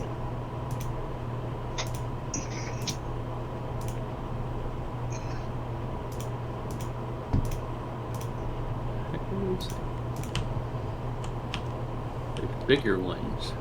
Yeah, the big ones are the bad ones. Well, the big ones are the ones fighting the small ones. The merfolk bad. Oh, merfolk bad. Well, Demetrius is single again. Mermaids are looking pretty good. Oh, Jesus.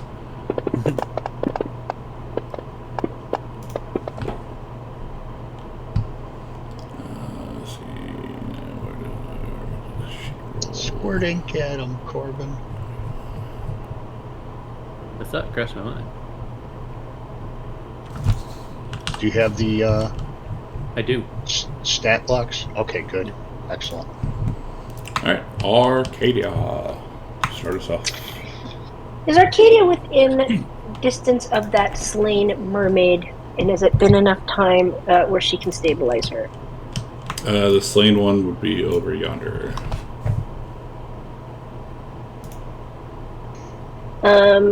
Can she? Did it just happen within? Can she save her? Basically, is my question. What's the timing of this? If you can get to her, sure. You can certainly use stabilize. Okay, Right. but she was like impaled, right? Like trident went Yeah, her chest. Yeah. Yeah, I think you're gonna have to let this one go, Arcadia. Unless Well, you can I grow just- her a new heart. Right. Well, I didn't know that. Well, that's what I'm asking. That's why I'm asking. Is this something that she can stabilize, or has been in many, many battles? Would she realize she's a lost cause? Yeah, she would be a lost cause. Like that thing like went through the chest and out the other side and like ripped back out, and that yeah. Okay, well. It's Which like is what the always guy- happens in video games when you have like a party that can like cast shields and heals, and then during a cutscene, your party is just watching, and the bad guy just chops your friend in half or something.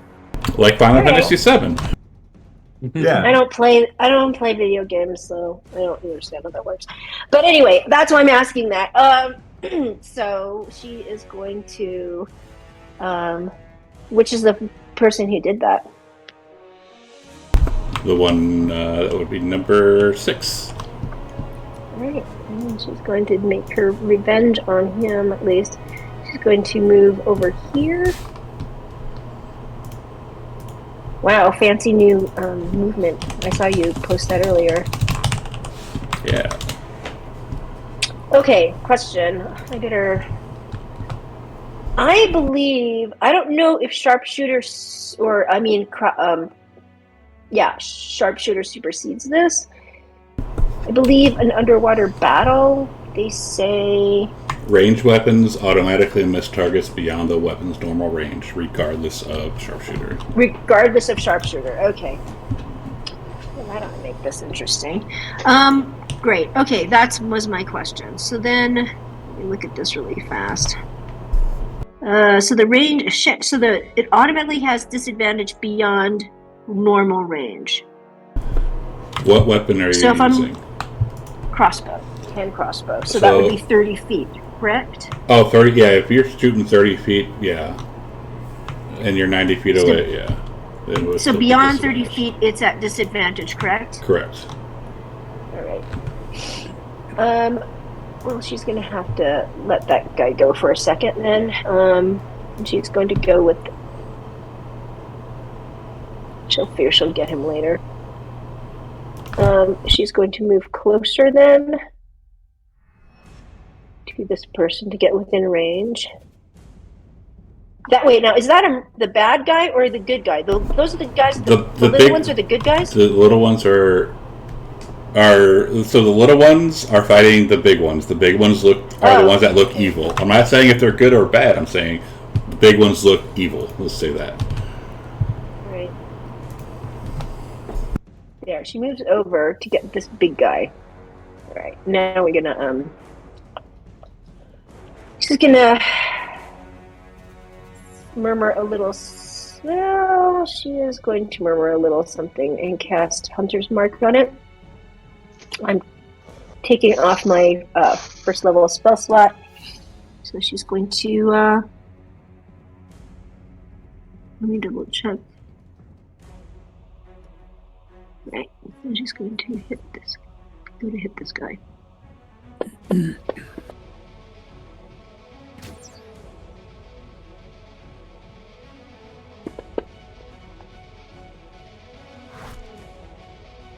And she's going to do one more.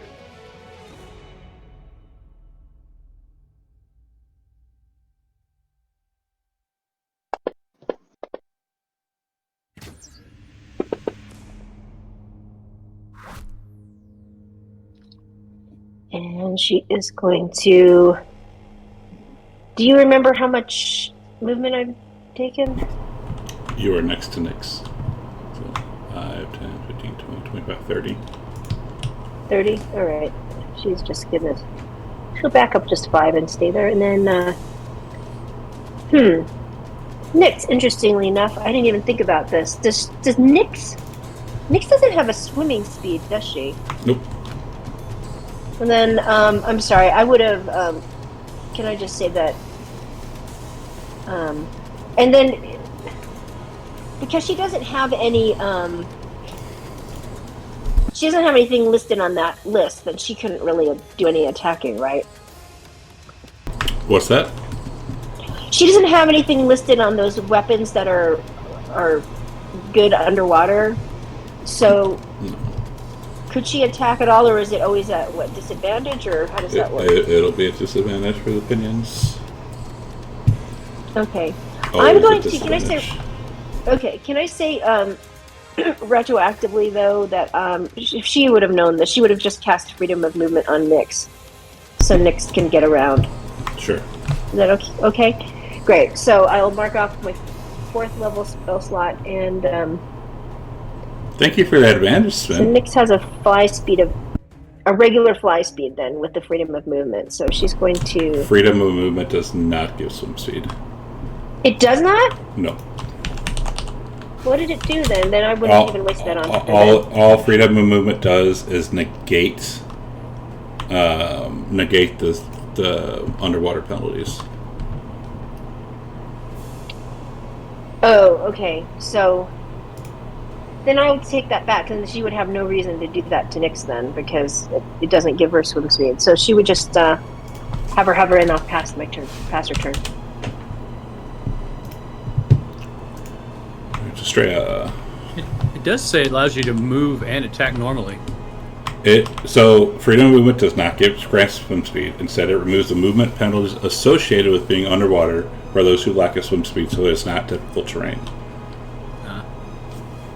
Because without a swim what speed, does that mean for attacks then? Without swim speed, movement is double. For attacks, if you have freedom of movement, the range attack penalties aren't there, and the melee attack penalties are not there. That's all it does. So it's pretty much swim speed, except it's not swim speed.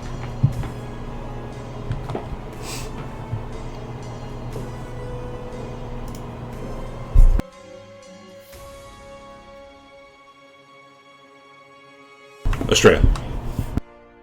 Oh, sorry. Well, Astrea is like naturally an amphibious dragon, right? So does her breath weapon work on the water? I mean, it's acid. We'll find out. Because it's like their natural lair. So she will actually move here. And then do acid breath on this guy.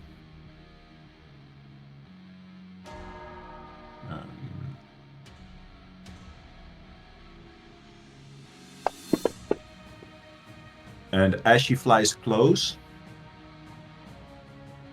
does it work? It does. As she flies close to Taskelin, she breathes out the acid on its way, and then she turns her back towards the foe so that you can swing in melee at this marrow. And it seems that's what Amitrius has trained her to do. So basically putting him right there. Exactly. Perfect. Right in range, I love it. And that's her turn. Alright. Number 40 was Sina.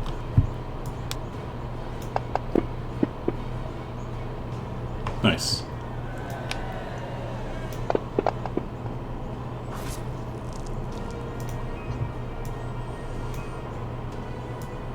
Number 28 will look up as it swims up, looking at Estrella and Tasklin, not knowing who these are, but the marrows are even worse. So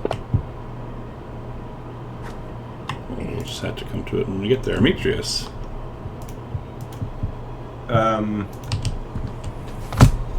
If you have water breathing, can you speak underwater? Yes. Okay, I will charge there.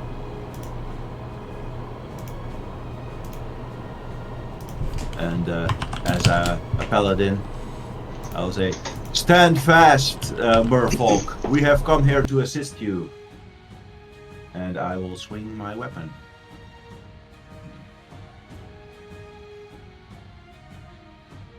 Let's see. This one.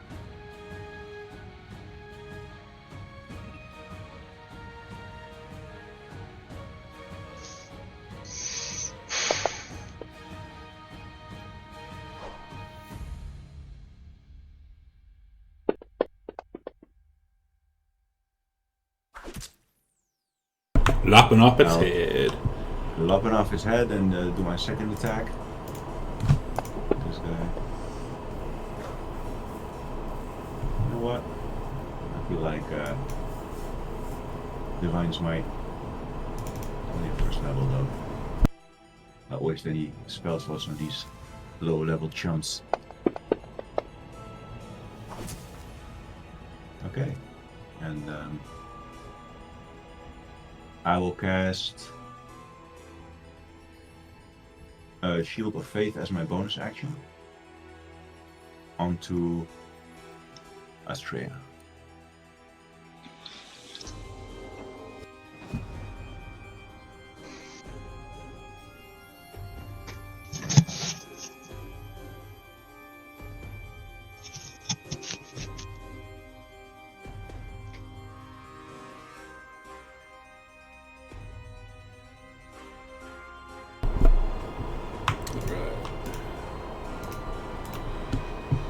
Number 55.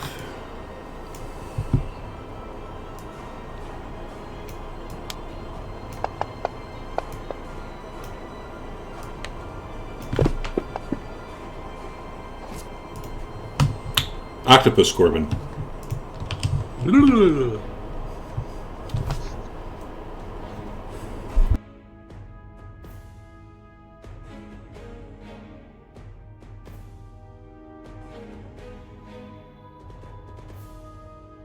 Alright, I'll move to there.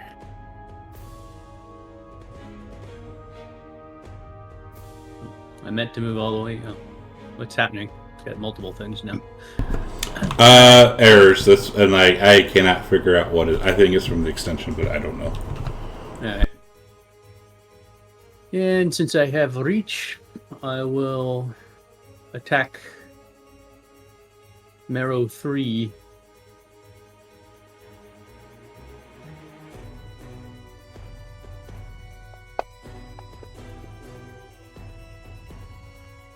Hit.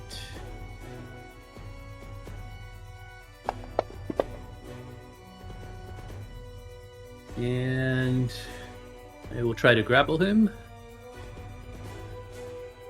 The old Corbin's back! Did it roll that grapple check or not? If the creature's if you hit it, it's grappled. Oh, it is grappled. It's okay, and he's restrained. Do I have to put that on him, or is it automatic? Put it on him. Oh, it's already on him now. I see it. Okay. All right. And I will drag it back a little bit. It has no way to move. Oh, okay. Never mind then. Stay where I am. He's restrained. Oops.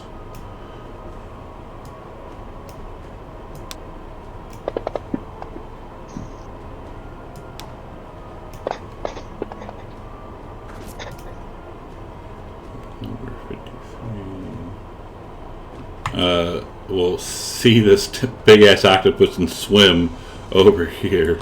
Still not knowing. I mean, they have no idea who you are. So, but these are the greater foes.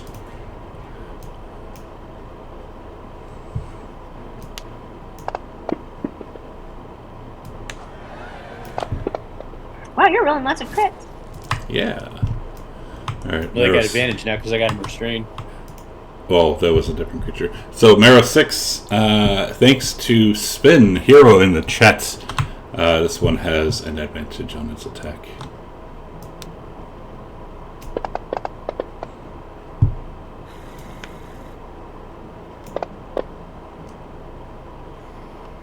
And then we'll claw it.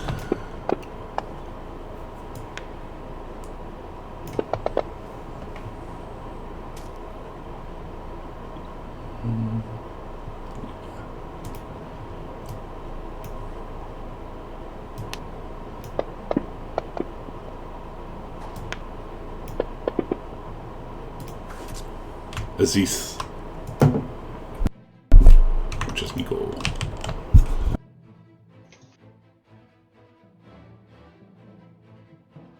Let's see here. Where's Aziz? Way up there. Okay.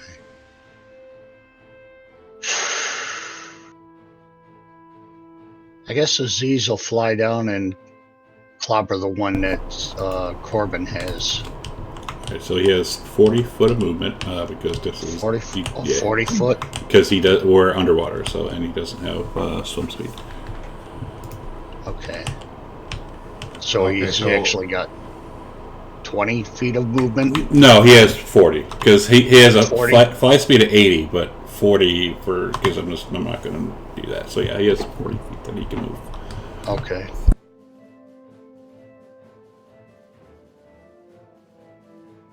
So you could get right there.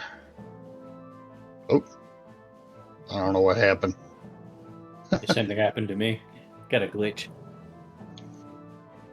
And he'll clobber the one that Corbin has.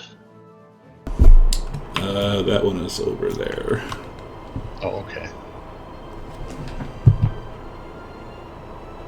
I guess you're going to have to make the attacks. I don't have his shoot. Yeah, he doesn't have the range. Oh, he doesn't? I couldn't pull him back because all the people. Oh, all right. Well,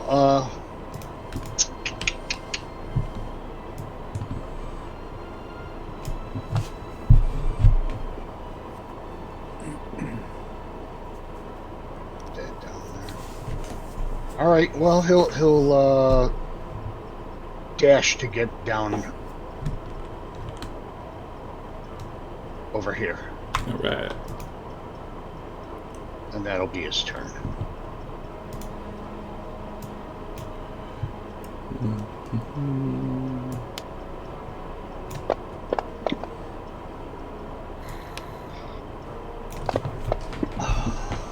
Biting off the head.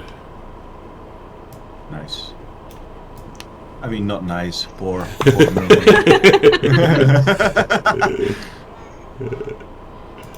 No.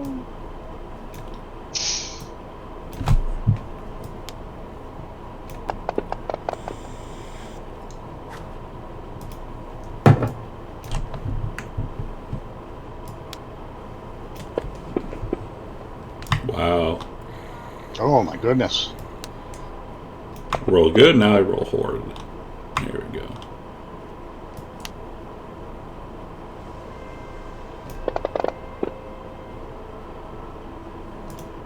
They are tearing through these guys. Water Nico. Alright, Water Nico will come down to this one. He has 90 feet of movement. Love these elementals I could shapeshift into.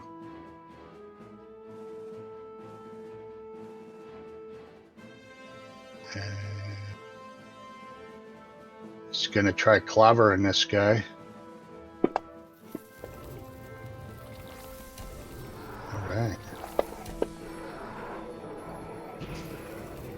He's gonna give him another wallop. And it says something Like that. to you, but you don't understand it. Oh, well. What are you saying? I can't understand you. Gives him two big punches. Gives him a left and a right. I'm getting a bad Right. feeling about this one. Wait, the Marrow says that to Nico? Correct. Those exact words. Vengeance. What do you mean you're getting a bad feeling about this?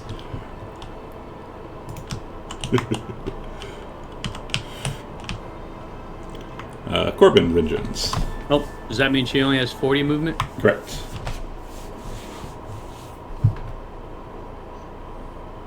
She'll fly there. And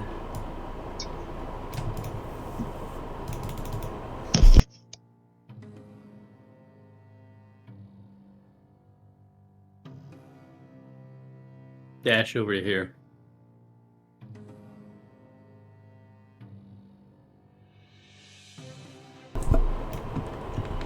Alright, so... Alright, this one will attack this one.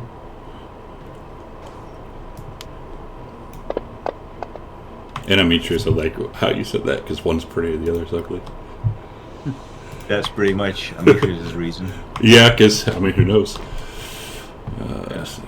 I mean, we did see the pretty one getting killed, so... Yeah, it was like if you didn't know any better, it looked like Ariel. Let's see here. Demetrius will taunt him. It's going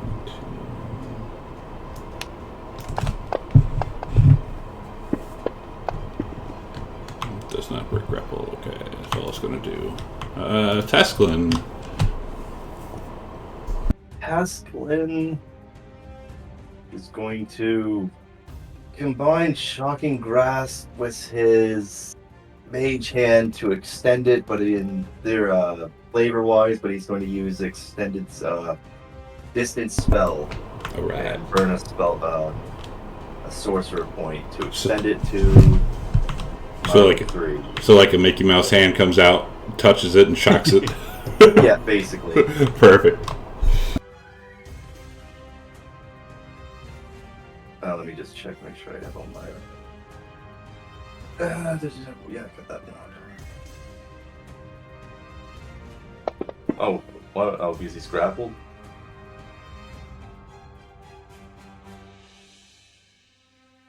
Yeah, it's got disadvantage on dex saves. And it lights up like the 4th of July. And that's all for Taz since he's still riding Straya.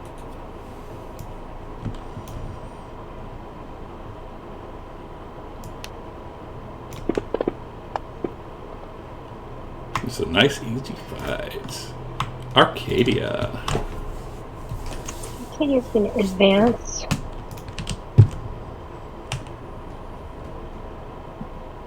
Here. And she will say this. And see if anybody anybody answers her. There is an answer, and I will, but they are still fighting. I will type it out as they're still fighting. Okay.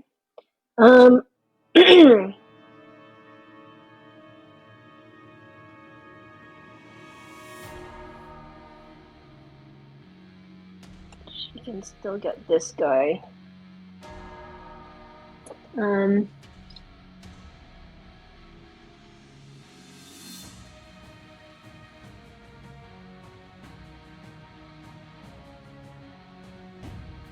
And who says that?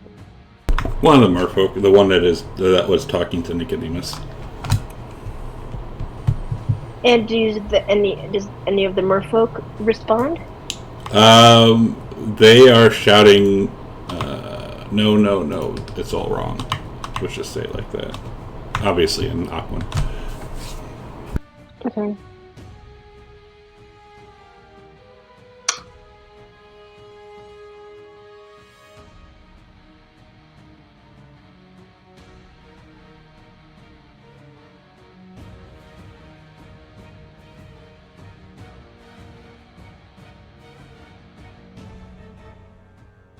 Okay.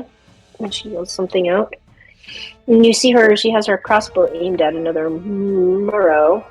Well, she has her crossbow aimed at all of them. You're not exactly sure who she's aiming at now. But she's aiming into the group. Alright. She is going to shoot this Meryl. She's going to take a little special aim at it, too. Let me see, where is it? There it is.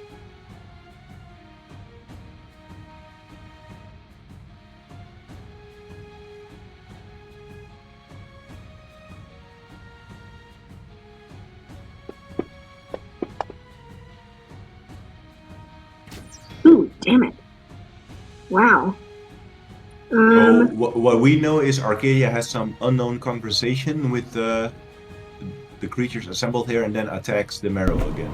Yeah. Correct, that's what you see. The ones that are talking, or the big one is talking, or this big one is the one that's talking to her, and then she shoots another big one. Okay, so yeah, that's what you've seen. That inspires Demetrius with the confidence that they are fighting on the good side, at least. God damn it, wow. She has one more attack. And an underwater goat appears. A mergoat. A mergoat. Finally. Well, I hope for these goatlings that Arcadia doesn't discover them, or she will go on a second goatling crusade. Well, didn't we say that's my turn. they have like an underwater or an underground resistance, like keeping tabs on where she is and where she's going, they all scatter. Yes. This is like the apocalypse for them, for their religion. Exactly. Arcadia is coming to them. Arcadia. Nyx. Oh, she passes her turn. Alright, I'm just gonna do this then if you're not doing that. Alright. Astrea is going to be upset, and she's going to say, "Stop killing everyone! I want to kill one!" And she is going to fly in and melee attack this one.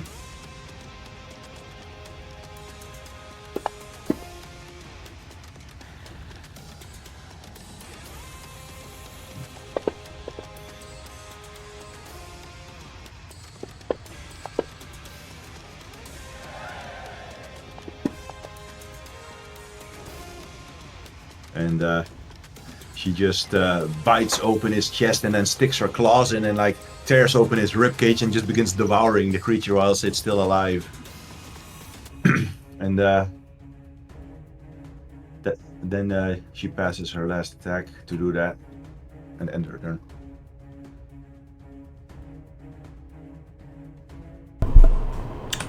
This one sees what happens and stares at Astrea and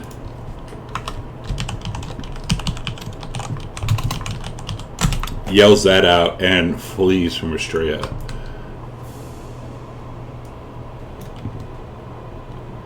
And actually it's going to disengage and like swim way the fuck away.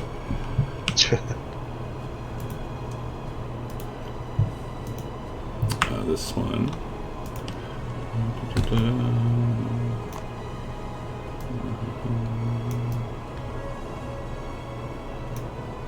Over there. Demetrius. Demetrius says, "Ha! You hear that, girl? They fear you. Soon your dragon presence will be able to paralyze men with a single glance. I've experienced such abilities, albeit I was, of course, immune to them." And then he charges 30 feet forwards.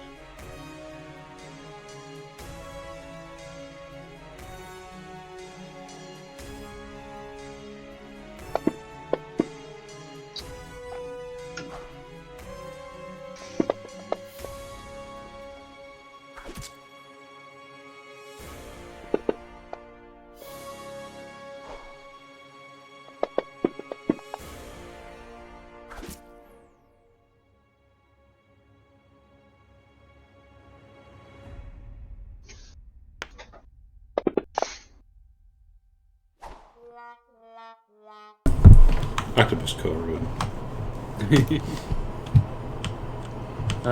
So Squid Corbin doesn't understand anything that's going on. So, like, normal. Yeah, exactly. Not too much different than regular Corbin. Okay.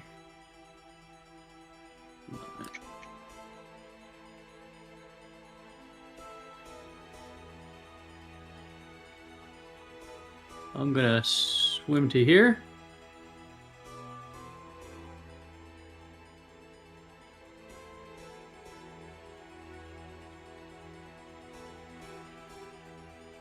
And then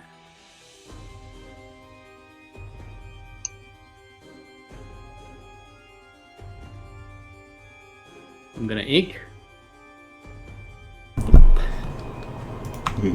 Tell us what happens when he inks. Big black cloud emits from Corbin's backside, covering the whole area. And Can't believe he's farting in my face. And then I'm going to dash over here. I get a free dash when I do that. Alright, so ink. Oh, yeah, so it's heavily obscured. Nice.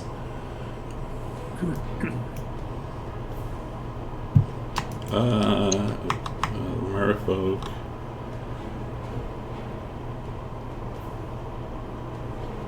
It's also going to, like, run away.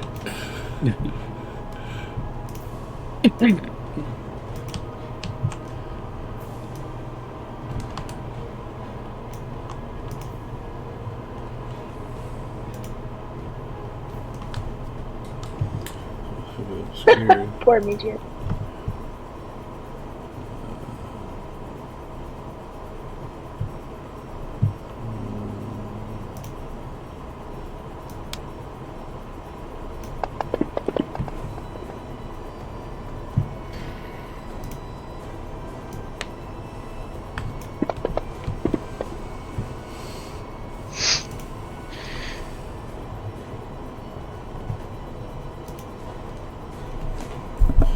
Aziz. This that is heavily obscured where this thing is.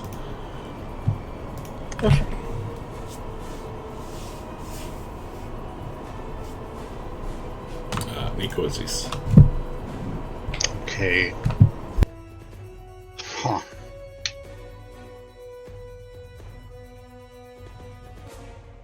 Where'd they go? I can't see the bad guys. You can hear Demetrius bitching. I just got inked on, man. I was doing well, and this dude just inked on me. Aziz My don't day is like ruined. the ink cloud scares Aziz, so he's gonna back off. I don't like it. I don't like it either. He'll pass his turn. Alright.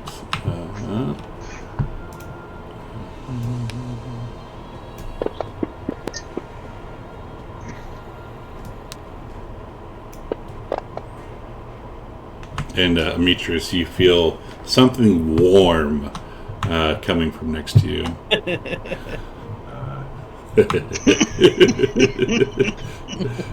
Now someone's friggin' pissing themselves. I didn't notice anything.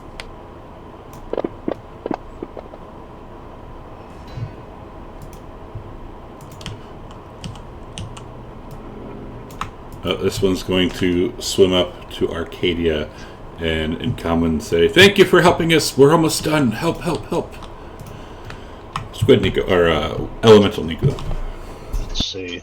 Well, I knew there was a merfolk right in front of me, so I'm just gonna lash out. And it will be with disadvantage. Okay. This.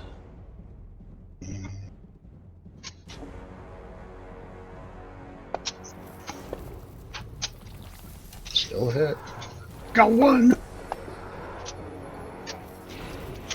One more disadvantage.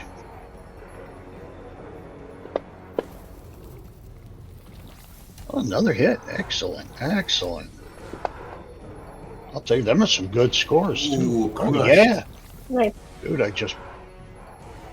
Swim into his mouth and explode him from the inside. Rude. Eagle's gonna stay right there because he don't want to swim too far into the ink cloud. And he'll pass his turn.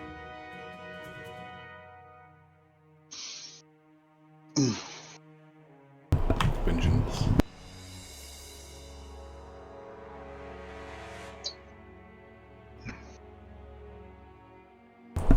Vengeance. Corbin. Sorry.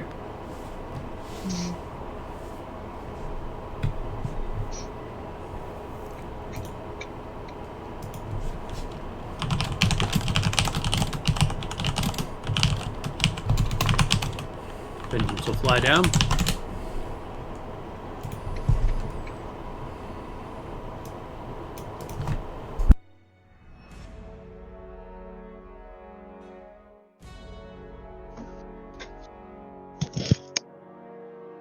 And would she know? I mean, she knew where it was before, right? So could she aim her cone, or would I have to roll? She has no idea where anything is in there.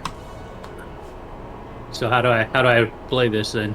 I mean, if like, Well, you know what? She's just gonna aim. They- Hold on, dude. I'm in Everybody. here. she has no idea what's in there. So yeah, I mean, if she hits, yeah. So All right. So she's going to use her paralyzing breath. okay.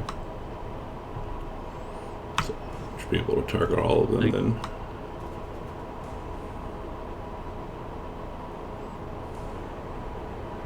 All right. Paralyzing breath. Do I have to drop this individually, or is it going to roll for all of them? Just roll it and it'll do it for all of them.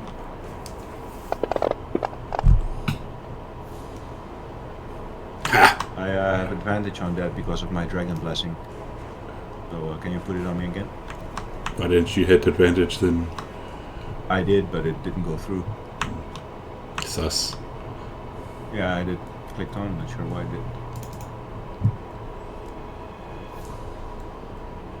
I'll just roll a flat one again.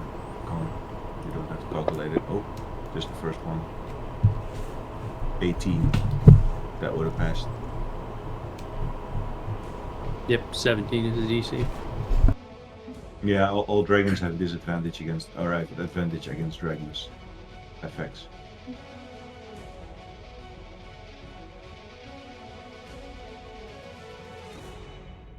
And that'll be it. Vengeance. One of them failed. All right, one of them failed. Number 50. Yeah, number folk. That one failed. Yeah, the kid guy. 53. So now they're really scared of engines and Australia. Oh, you want to drop? Hang on, just drop. Pass the turn. It's not working though.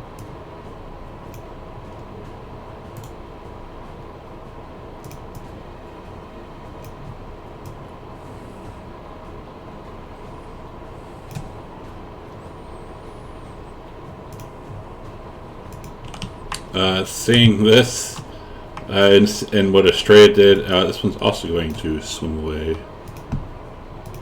Scaff. Let's see.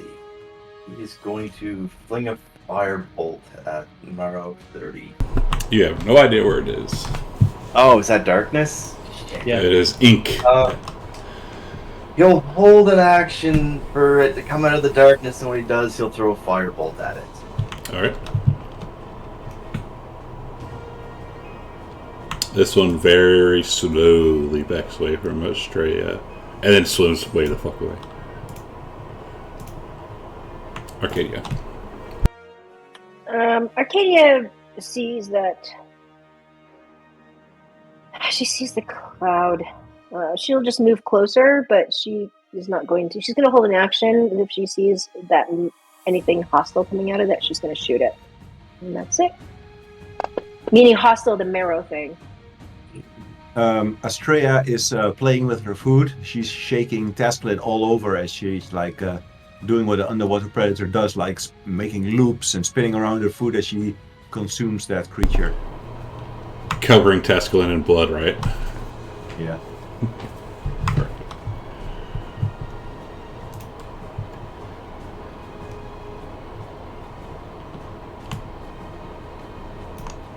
Yeah, they're all, yeah.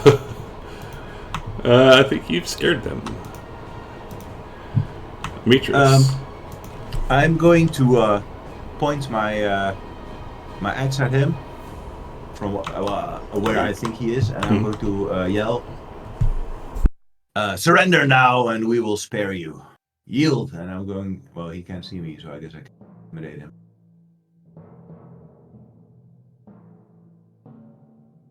Does he respond to what I say? Yes, but you have no idea what it said. And I am going to make a grapple check against him. Okay.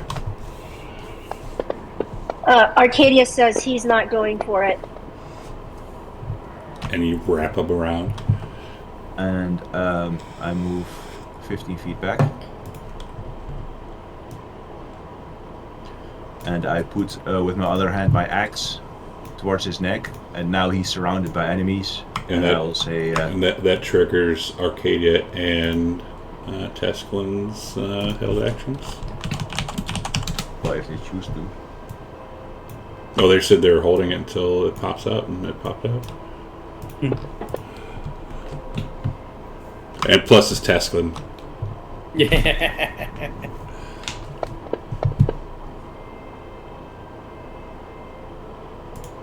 Oh, fire resistant. Tescalin. It is underwater. It is underwater. Arcadia. Yeah. Arcadia says he's not going for it. Do you We use can your held interrogate action? him. Do you use your held She action? holds it. She just tells him, but she will hold. Okay. I will end my turn with him grappled and my axe at ready. Squid Corbin. Does Squid Corbin understand English? I think Polymorph. I think it changes the whole statistics. Let me check. I can't remember.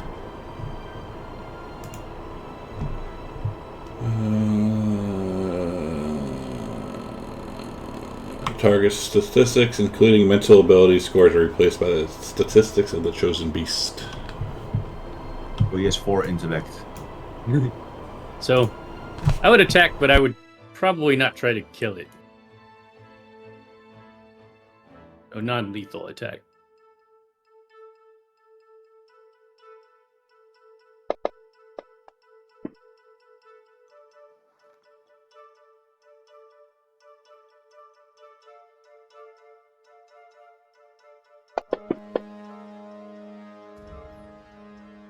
Dead.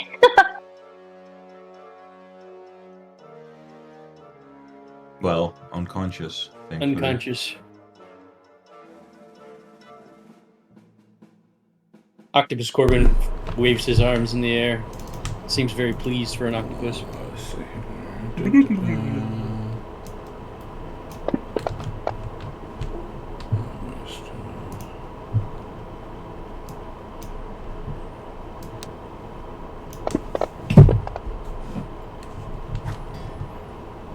What a punk!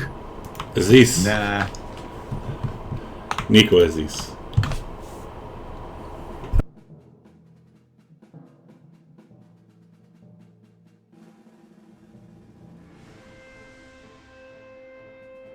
If Nico is here.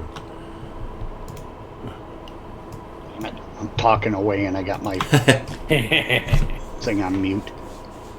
So, oil come down,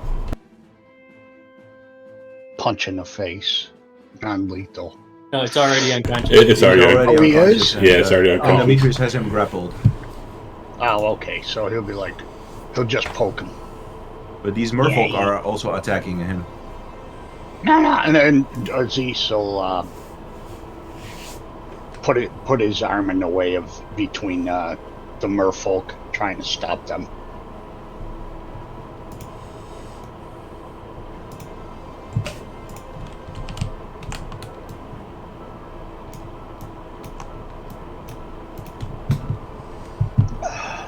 Oh, Oh, he shouldn't have done that. He shouldn't have not have done that. oh, you got. Yeah, they want him dead. Oh, fuck. And stabs a spear right into his chest.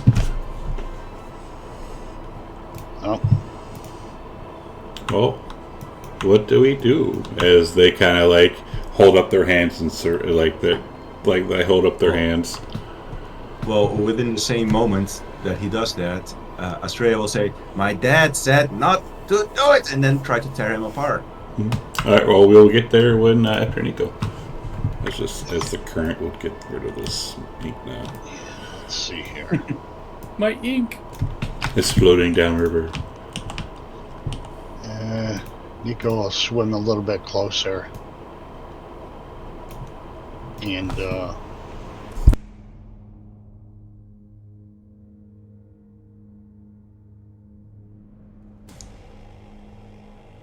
move the merfolk away from the Marrow's body.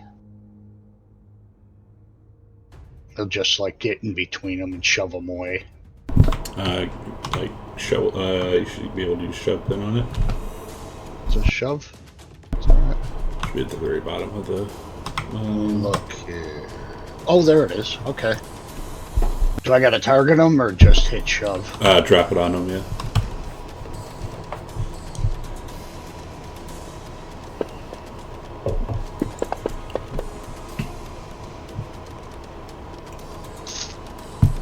Alright. You shove it back. Alright. And he'll do the next one.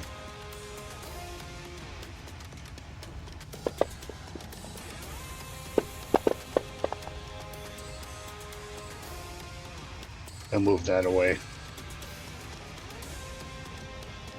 And that'll be Nico's turn. But get him, get away from the body! Or blah blah blah blah blah.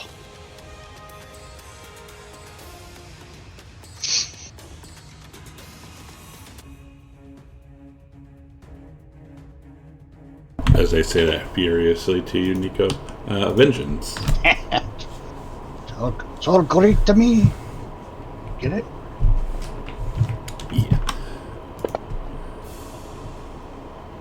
Yeah. Vengeance is just going to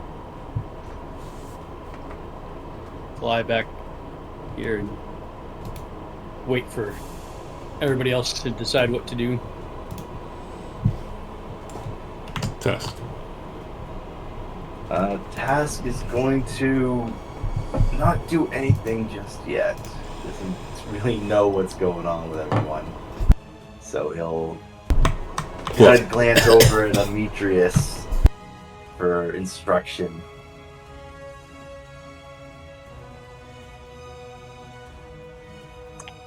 Is that Marrow dying or? It is dying, yes, as one of these more folks critted it. So it is dying. So it's not. So it's too late to save it. If you want to try and save it, you can try and save it, but it is dying. She would just look at Demetrius and just say, if you want to interrogate it, we should stabilize it, but it didn't seem like it was in a mood to talk.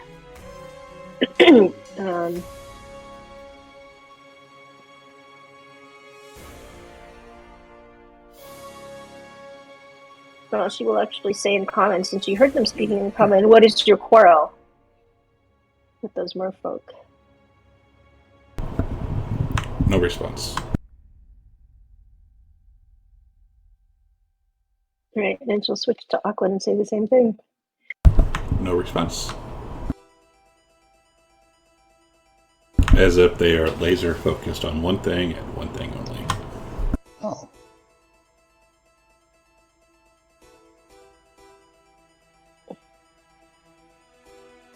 Okay. Then she will move in here between them and say, you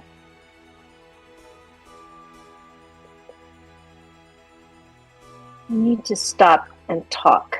And then she'll point their crossbow at them.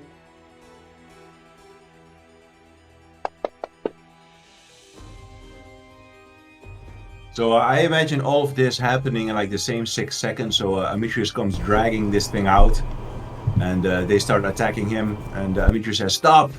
And then they kill him anyway. And Astrea instantly reacts as if on instinct and says, "My dad said stop!" And she takes it too far. And well, that's what she does, I guess. They just bite this guy in two, and she'll pass her turn. And then Demetrius will run up to her. She is passed. And he will say, "Astrea, stop! What are you doing?" And he will try to grapple her. And he will pull her back by her horn and hold her head down. stop this. But Dad, they killed him. You said stop. And he'll say, no, let them live. They have questions they need to answer. Squid Corbin. So, being an animal, Squid Corbin is very confused. So, we're seeing him push the merfolk away. You saw Nico push the merfolk away. So, But these turns happen at like 6 seconds time, so Astrea just instantly lunged without thinking. Exactly. And you She got also emotional see, about it. and you see Arcadia getting in between the merfolk, turning to them, pointing her crossbow at them, and actually saying something pretty loudly at them. all right, I should be able to grapple him without attacking him, right? You can use your grapple ability. Okay.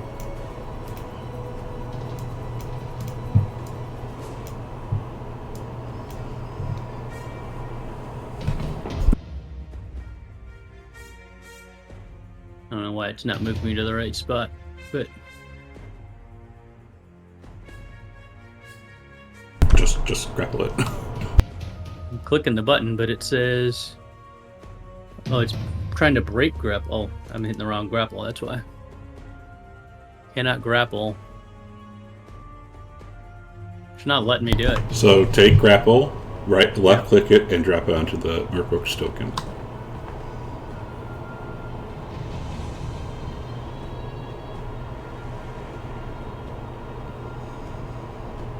It's not dragging it. Where's the sheet at? I'll just do it.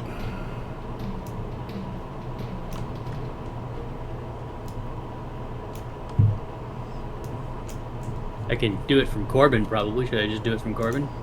No, because Corbin's statistics are different.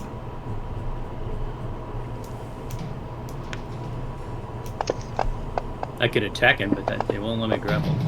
One versus Octopus rolled a 4, and the boy rolled a 13.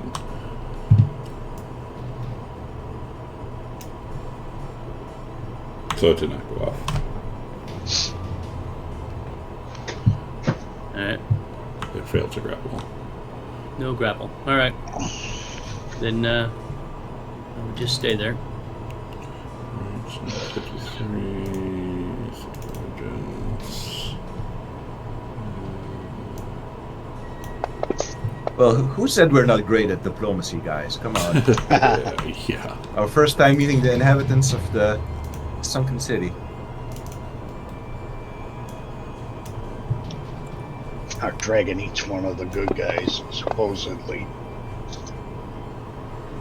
What the fuck? These guys are assholes. They want Absolutely. it dead. Yeah. It's over now.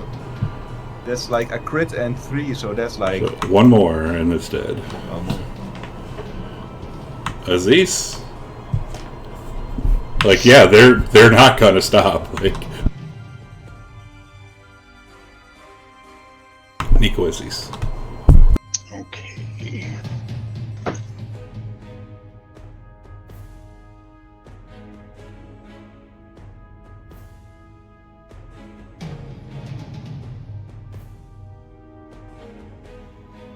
So Nico Aziz, Aziz the good boy, is going to try to grapple the merfolk in front of him and stop him from attacking the Merrill. Would be all this Should that movement. It would be all this movement to get there. Okay. Strength? You should just be able to, on the character sheets, all the way down, the generic actions, grapple. Oh, there it is, right there.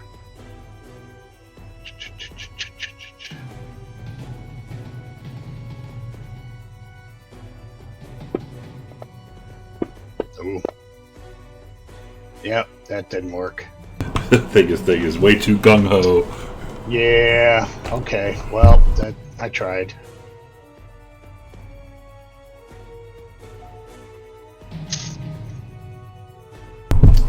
water, Nico. Alright, he'll try the same thing. You've got to stop!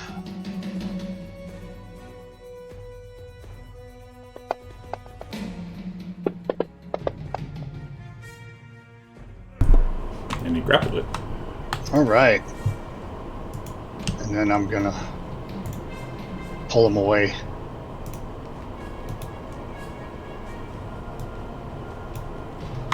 As is obviously struggling and not happy. Yeah, I know. Oh well. Vengeance. It's life. Let's see. Recharge. Is this one still 53 still paralyzed? Yep.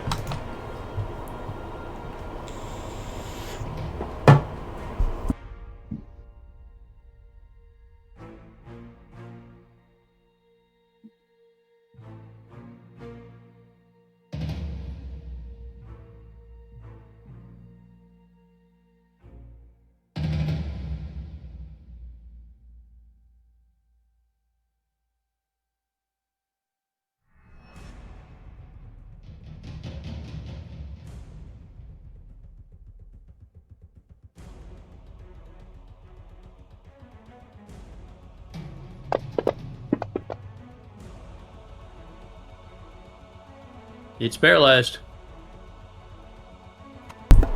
Okay.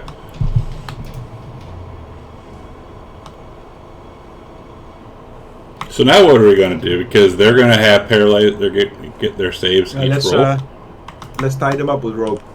But they're not going to stop. So like, what are you going to do? I mean, plus you got tie them up with rope. Plus you had 5 who swam away. I mean, if you have the rope and to do it, sure. Yeah, I have rope on me. At least I should have. Yeah, Arcadia's gonna send Nyx to Makes stabilize that marrow. Sure. It makes zero sense why they're doing that, put but them next to each other, disarm them, and tie them up with rope. Down here. okay. She will help me intimidate them. All right, so you tie him up. You stabilize the marrow. Are you going to heal the marrow at all? Demetrius says he's beyond my help. His wounds are grave. Like beyond your help? Not even for 1 hit point? To just bring him back to... What is a hit point? Just make him conscious. Can you just again. heal him a tiny bit to make him conscious? Just to, so we can ask... Well, but his wounds are so grave. To get him back up, I will have to heal him a lot. Really? Is that true? GM? We just got critted, and so Ed was bitten, and yeah. So if you're going to try and do that, but sure. Yeah, I mean, if you really want. I mean, well then, if you don't want to waste your time on him, but we actually, they said, Arcadia is going to say, they said that these merfolks are infesting the land like locusts, but they weren't willing to talk, which is why I decided to attack them. The merfolk aren't actually much more help. They wouldn't talk to me, and they said it's none of our business. So I'm not exactly sure who's on the right side, although it did seem like these people are not great. I've channeled a little bit of the spirit of the stallion within him to return a bit of life to him, but I'm not sure how long he has. And when you do that, well, he's going to lash out. What the hell is this guy's issue? What? Lucky. Whoa! And then Arcadia yells at him to stop. Nah, Amitri's gonna try and chop off his head. Nobody does me dirty.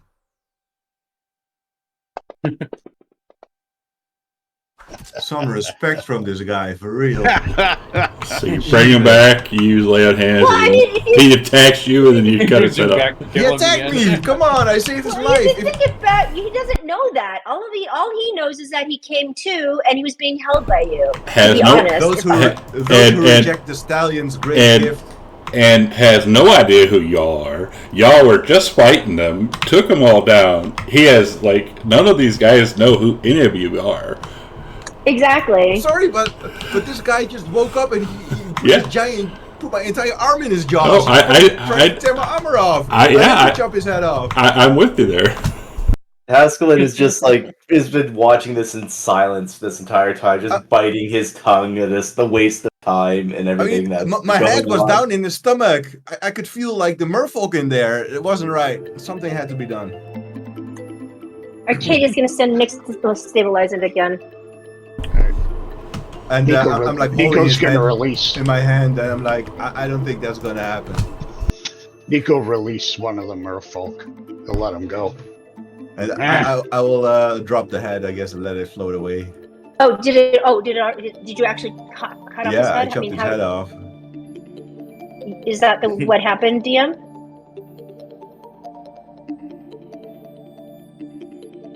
Engorgio? Yes. If that's what he wants to do. Okay. When Demetrius comes up next to Estrella, Pascalin's gonna look down at him and just like, "Did you learn much from the interrogation?"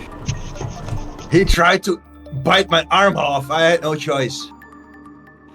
And Arcadia says, he says you did because he didn't know who you were, but I hope we didn't kill the wrong people. My arm was in his mouth. I acted instantly. I'm not gonna spend 5 minutes thinking of how should I hit him, what should I do. I just drew my axe and I just chopped his head off so that he stopped biting me. I didn't have time to consider other things. Pascaline will nod, but as he's nodding, he's gonna turn his head away. I mean, you guys got to see it from like the roleplay perspective, right?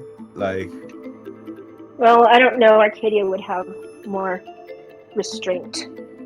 Yeah, but he is who he is. So I guess I would slap these guys awake. Yeah. Well, didn't Nicodemus let one of them go? Yeah. They were tied up though. Oh, they're tied? Okay, never mind. Well, should we untie I thought that them? meant he untied one. No, I was no, holding I have them tied up. All right. I'm having them tied up, and now I'm slapping them awake. And they wake up and look around and see Estrella's big ass right there, and their eyes grow big, and then the water turns warm. And you see that Estrella seems to actually enjoy their fear, like, you know, a dragon might with their dragon presence. And she actually turns to them and opens her jaws and roars at them. And then the water turns brown. And say, Estrella, calm yourself, girl, and says, greetings, noble merfolk. You have been saved by us, the heroes of the Oracle. And Arcadia says something in not very good tone to them.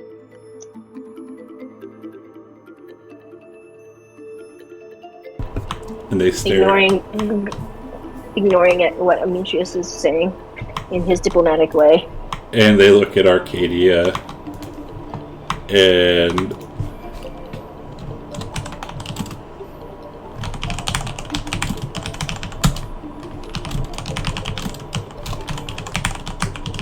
says that. She says, they say it's underwater stuff we wouldn't understand. And then she's going to say, and then just for time's sake, they're gonna basically say that their Marrow were trying to invade and take over the kingdom, and they keep having, you know, they're in a war. Arcadia, tell these cretins that we seek the Promethean fire. And then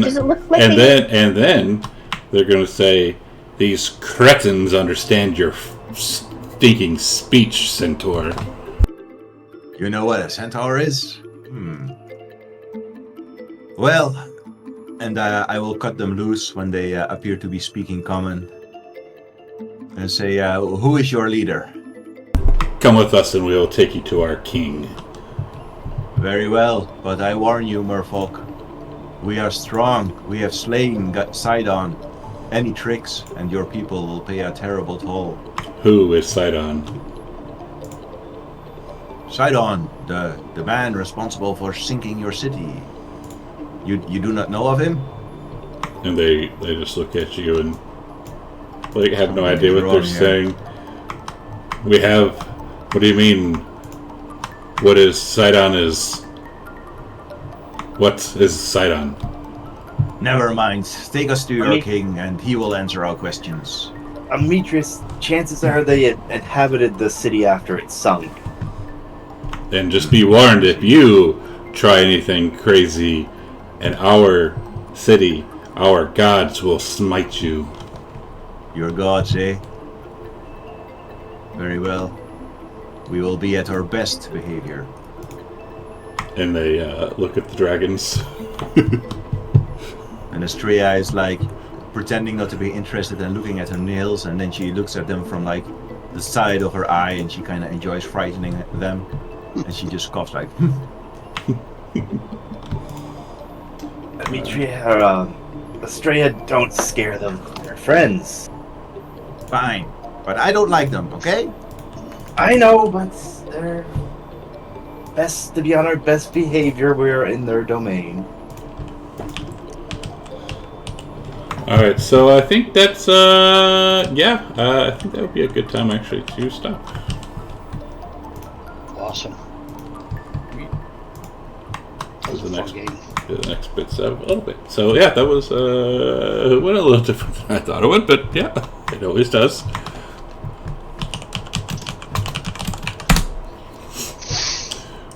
Sus. This module has such good maps. It really does. Like, this is that city is a massive city. Yeah, they really put some work into it. Mm-hmm. Would Arcadia be able to get some of her bolts, or are they just like floated away? They have floated away. Okay. Right. Cool. We will pick it up next time as we're going to meet the king. Can we do the thing?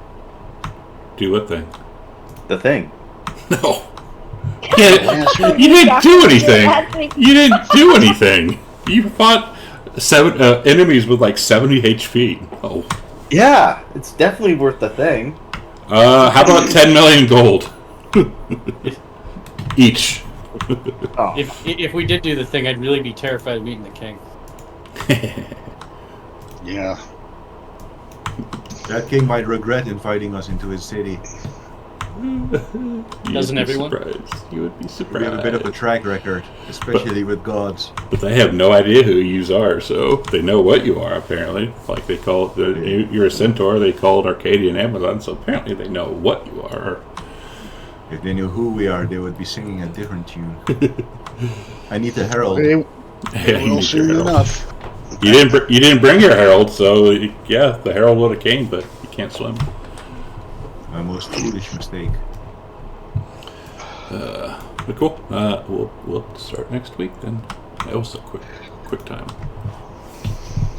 All right, stream. We're done. That was way different than I thought it would, but we'll be back next Sunday, and yeah, we'll see what happens. So thanks for hanging out, and we'll see you later. Goodbye.